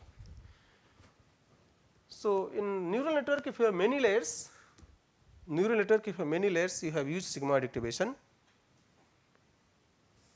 So many values during the gradient computation we are multiplying. So those values are basically following this particular space, this place, and they are near 0. They are near 0. So once your gradient is near 0, so what will happen? You know that the stopping criteria in optimization process. If your gradient is near 0 or very small, so learning will stop. So this problem is called vanishing gradient problem, right? So vanishing gradient problem, this is basically due to the multiplication of very low values during the gradient computation. So that's a vanishing gradient. So gradient basically vanishes. Another one is if you apply other activation functions like ReLU and others, there might be a chance of exploding gradient. If values are multiplying maybe in linear activation, so it might be very huge, right? So for gradient, exploding gradient, we have a very standard trick, we call it clipping. You just clip it. Just whenever it is going out of the bound, right, out of the certain decided range, you just clip it to the maximum value that you want or minimum value that you want. But vanishing gradient is dangerous, right? So for this we have a different type of neural networks like residual networks. So what you do? So in the neural network you just sort the connections. So for example here, just see this one. Suppose I sort this connection from here to here, right? Let I am just giving the idea. Let I am just giving this input, this P, right? Input to this inverse as well. So now when you do the backward pass, compute the gradient, so you have to compute the gradient with respect to this variable as well, local gradient. Is it clear? So gradient will flow in both the directions. It will go here also and here also. And once you compute the gradient at this point, because it is you have two places, so gradient will come here as well. So gradient will be added. So this is like water flow, right, in the pipe. Right. You say that okay, forward pass is just flowing the water from inlet to outlet, backward pass is flowing the gradient from outlet to inlet. You just reverse the process. You just send back water to the inlet, right? And many times you know that that is sending basically water from outlet to inlet is might be costly many times if their altitudes are different, right. So the similar thing is here, computing gradient is little heavier than the just forward pass. So you just represent your computation, your whole model, right, whole computation in this representation. We call it computation graph. What we call it? Computation graph. And TensorFlow, PyTorch, both the libraries basically uses this representation to compute the gradient. So they know the gradient, local gradient of these operators like multiplication, addition, subtraction, inverse, exponent, logarithmic. So all the basic operations that you have. So you have, you just write a function for these, and whenever you have a complex function, you just represent them in these modules and just multiply the local gradients, right. Even you can get the code also for converting the neural network, or you can say any computation into computation graph, and they have visualization tool as well. So TensorBoard, even TensorFlow you can use to visualize the whole computation, right. Okay, so maybe I think this is okay for all of you, right. So suppose I say that we have a neural network, just see one neural network I am just giving you, just tell me the gradient. So let your model is S theta, xi is 1 upon 1 plus e to the power minus w transpose xi plus b. Can you represent this computation as a computation graph?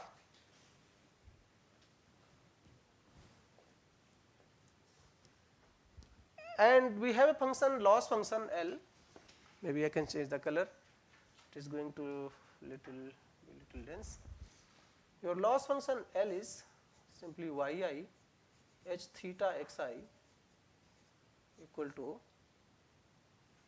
yi minus h theta xi square. Now you have to, you just tell me that what is the gradient of this loss with respect to this theta. Sorry, instead of w you just write it theta. Sorry, this is theta. Please note down, this is theta. This theta, and let this b is not there. What I mean, because b is embedded in this. Okay, this only theta transpose xi. So this is loss, and just can you tell me the gradient of this with respect to theta? So what is that value? Just tell me. I am drawing a box here so that it should not go out. Just design the computation graph quickly. You will follow the same step here that you have made here, right. So only the thing is that here we are, so you have to multiply with -1, so one step back you have to come. Just what you add here, you just say that you just have a multiplication operator and you have two inputs, right. So you just say that you just add here. So I am just saying that you have a operator here, this is multiplication of, maybe I can change the color. So this is a multiplication operator. Here you can say xi is the input and theta is the input. Is it clear? So theta and xi. Now just this component we have added, and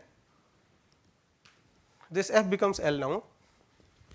This is now L, right? And you just say that okay, this output that you are getting here, you just let for timing you just call it z.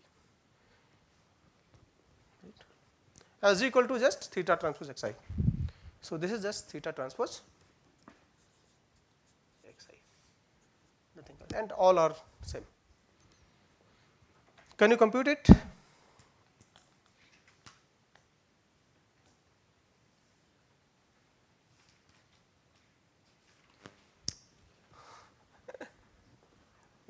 So you know till that point you know what is the local gradient here. So exchange, right? Theta. What is local gradient here? So you can compute with respect to theta. It is xi. Multiplication operator is there, right? Just you know that what is till that point you know what is gradient of L with respect to z. You know that minus q by r square. So plus q by r square, right? Now you have to multiply with this theta, right. So, that is very simple one. So, q by r square that you have multiplied by one more component you have to add. What is that? So, this is not L by the way. So, this is your h theta. So, this is h theta you have got here. You have to add one more unit. So, where you have this loss function, you just put yi, you have s theta from here, and you will get output, right. And what is the basic gradient of this loss function with respect to s theta? So, it is minus 2 into yi minus s theta. So, so just write it, maybe I am writing in more elegant way.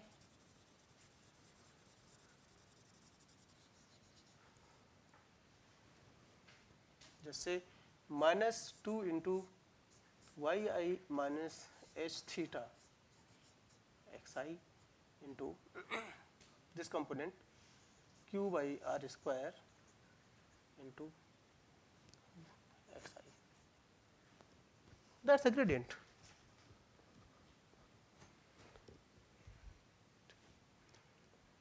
Is it clear?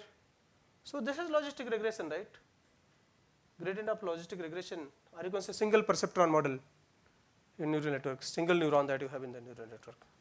So, likewise you have many neurons. So, every neuron you will get the same component, just put in the vector, you will, right, your task is done.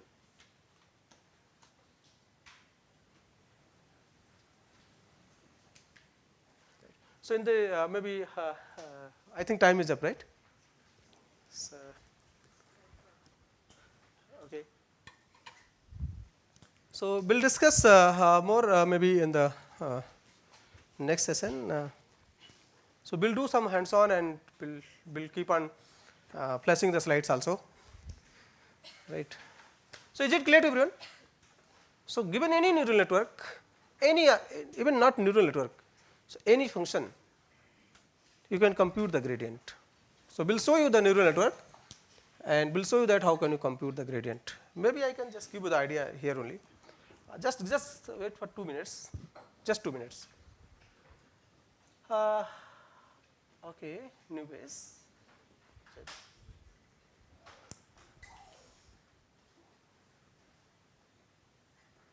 So, single hidden layer neural network I am just giving, and just giving you the loss function and all the gradients.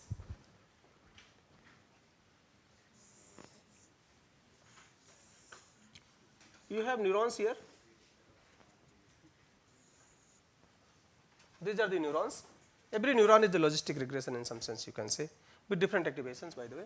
Let you have 2 dimensional input xi1 and you have xi2. So, 2 dimensional input. This is, I am just considering dense layered neural network.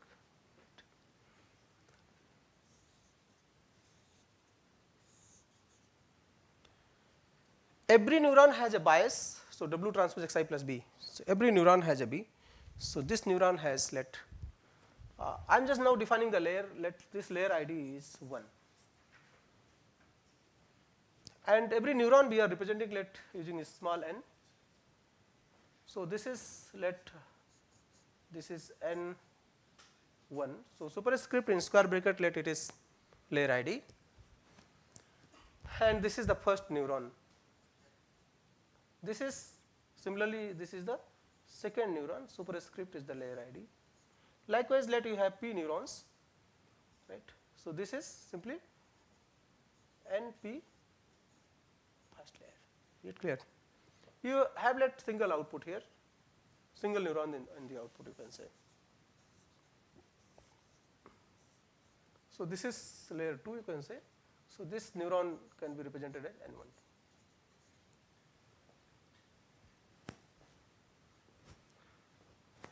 Is it clear? So, थोड़ा सा time हो रहा है, just finish कर रहा हूँ, right. And this is the output that you are getting here. Let you can call it what I mean yi cap. Then of course you have a loss module here. So, loss function is saying that yi minus. Okay. So, you have a minus operator here. You have at this yi,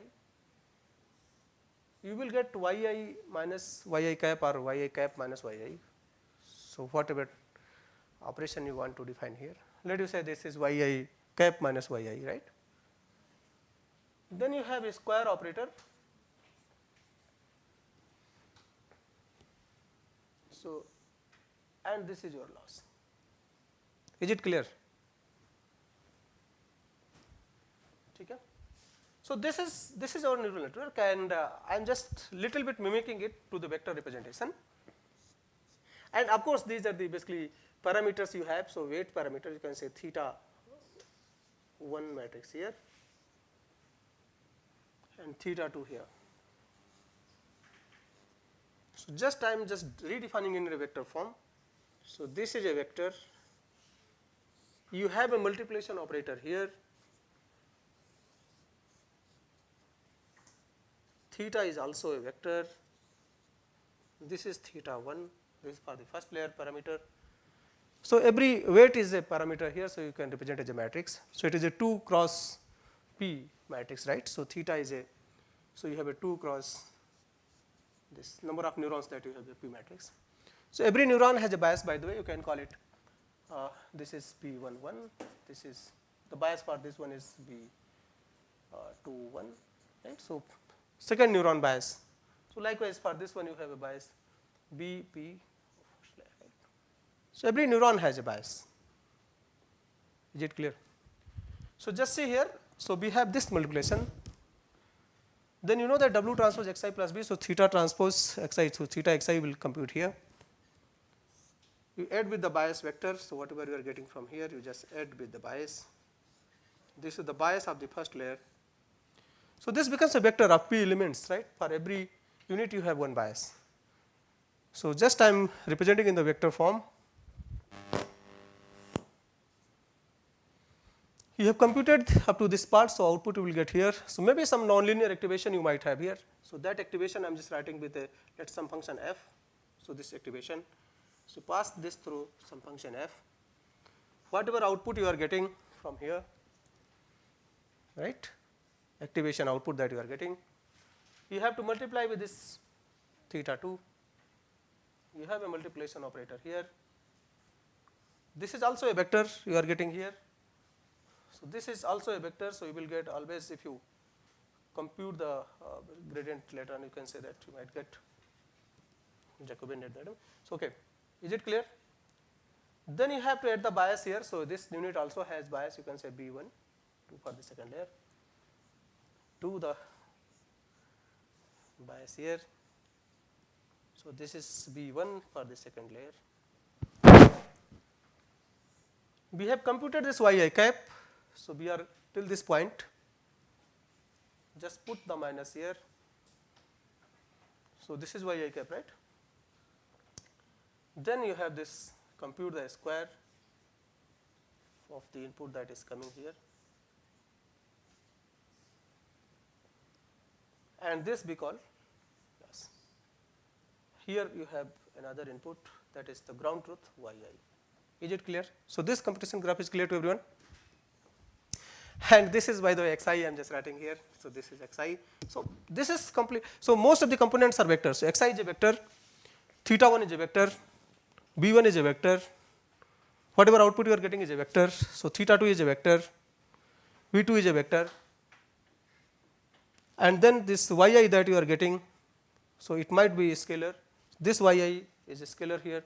We are subtracting these two, squaring it, we are getting the loss. It is clear. So, can you compute the gradient?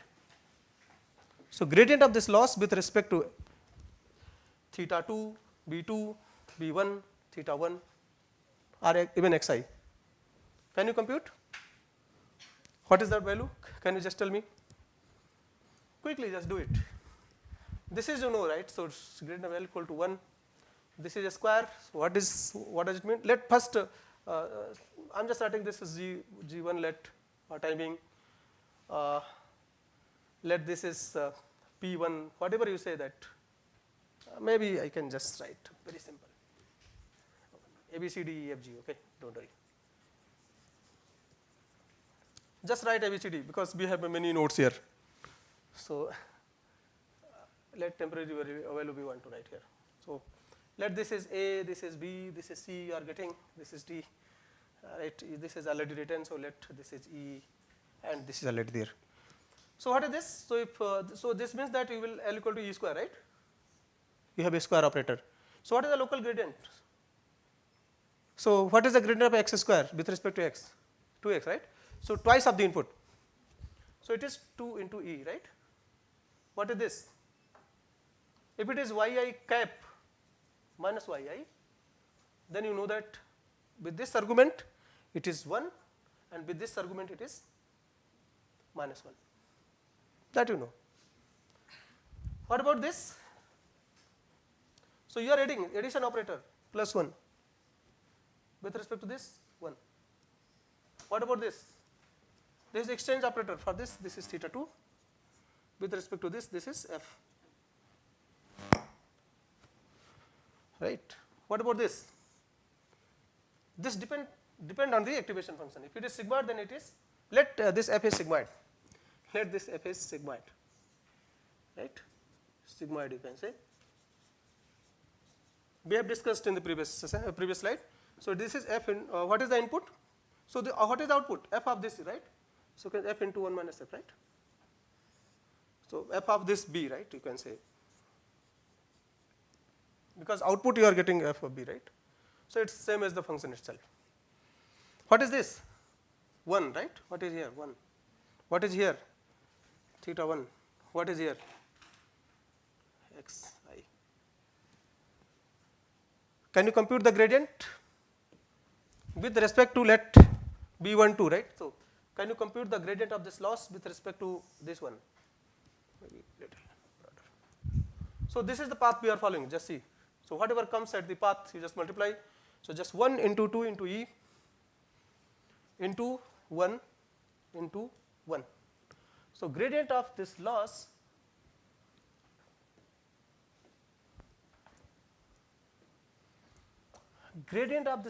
with respect to b2 is 1 into 2e into 1 to 1.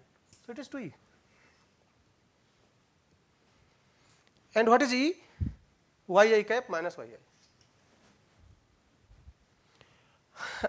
You just do it. What with respect to theta 2? Theta, the parameter at the second layer, you can say.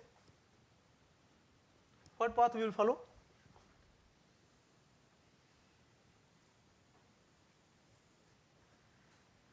Follow 1 into 2e into 1 into 1 into f.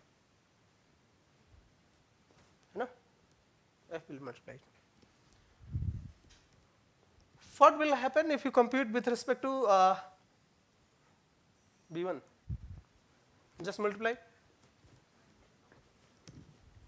1 into 2e into 1 into 1 into theta 2 into f into 1 minus f,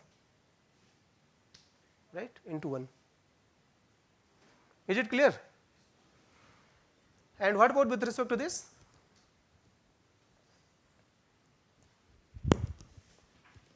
Into xi.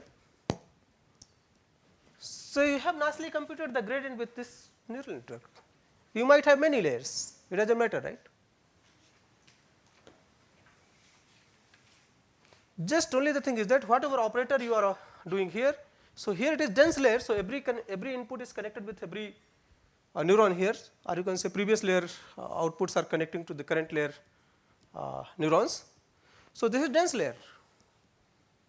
It might be sparse, right? It might be you might have different arrangement. Might be you say that okay, this is connected only to these two. This is connected to only few part of this one, few part of this one. You just design that operator. Here we say that everyone is connected with everyone, so that's why we have a just multiplication operator. Dot product you can directly do here. Theta transpose xi you can directly do here. But it might not be simple multiplication operator. It might be convolution operator. You just know that what is the gradient of convolution operator, just convolution operator. You have two variables x and y, you are convolving it. So, what will the output? So, if your f is simply x convolve y, so you should know the gradient of this. So, you should know gradient of with respect to x and gradient of this with respect to just y. Use this as a operator, right. So, one node in the computation graph, you just do it. You can compute the gradient for CNN, convolutional neural network. The similar story is true for recurrent neural network. Right. So, whole neural network, any kind of directed acyclic graph that you have here. So, this is directed acyclic graph, there is no cycle. If there is a cycle, then there is a problem. You have to unfold the cycle. For example, recurrent neural network, we try to unfold the cycle, recursion, and then we compute the gradient. So, any network, if you are able to represent the computation as a directed acyclic graph, you can compute the gradient very easily. And by the way, this is a chain rule. If you write it, everything, every component here, multiply it, you will see that this is a chain rule. Okay. So, now neural network is done. Now, you know that how can you compute the gradient, how can you train it. Gradient descent optimization algorithm, you know, you have to only compute gradients and other things, you know. So, any deep learning model starting from the perceptron, same simple model, you can compute the gradient with transformer models that ChatGPT and BARD and Gemini, right, DeepSeek are using. Very easily can do it. Okay. So, we are stopping here and we will discuss in the next session. Right. Okay, so thoda se math hua hai, right, but don't worry. Are you able to understand, right? And one thing, can you see here, one important point I want to tell you. So, when we compute the gradient in the backward pass, we are multiplying the things. So, even if you have many layers, so this is two layer we have, right? So, you have two multiplication here. Can you see here? Here and here. So, we are multiplying matrices at two places, right? Huge matrices. Because you have a theta 1 and theta 2, so you are multiplying, so theta's matrices. So, if you have many layers, so as many layers you have, those many basically vector, basically multiplication operation you have to perform. You have 100 layers, 100 multiplication will be there. So, if you have sigmoid activation unit, then you know that vanishing gradient will be a very common phenomena. So, maybe your gradient will flow up to this point, let up to this point gradient flows, but because of this activation unit, let values become very small. So, when you just come here and you just, because f is in the multiplication right now on the path, right, fb into 1 minus fb. So, it will reduce the value, it might have a very small value. Let if it is near 0. So, the computation after this, the value, the significance, or you can say the contribution becomes very small. So, learning will happen up to this point only, and for the rest of them, learning stops. That is the vanishing gradient problem.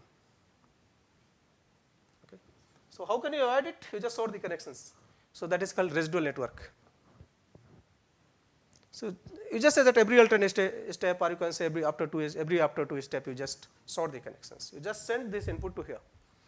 You say that, okay, we know that here the problem is coming, so you just do the connection, sort it.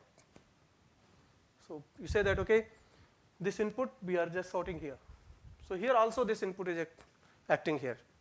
So, in backward pass it will help us when we do compute the gradient. So, gradient will not be abruptly 0, it will not vanish.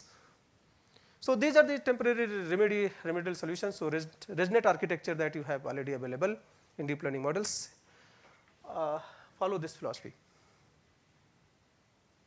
right. So, we are stopping here and we will meet in the next session for some puzzles and demonstrations, right.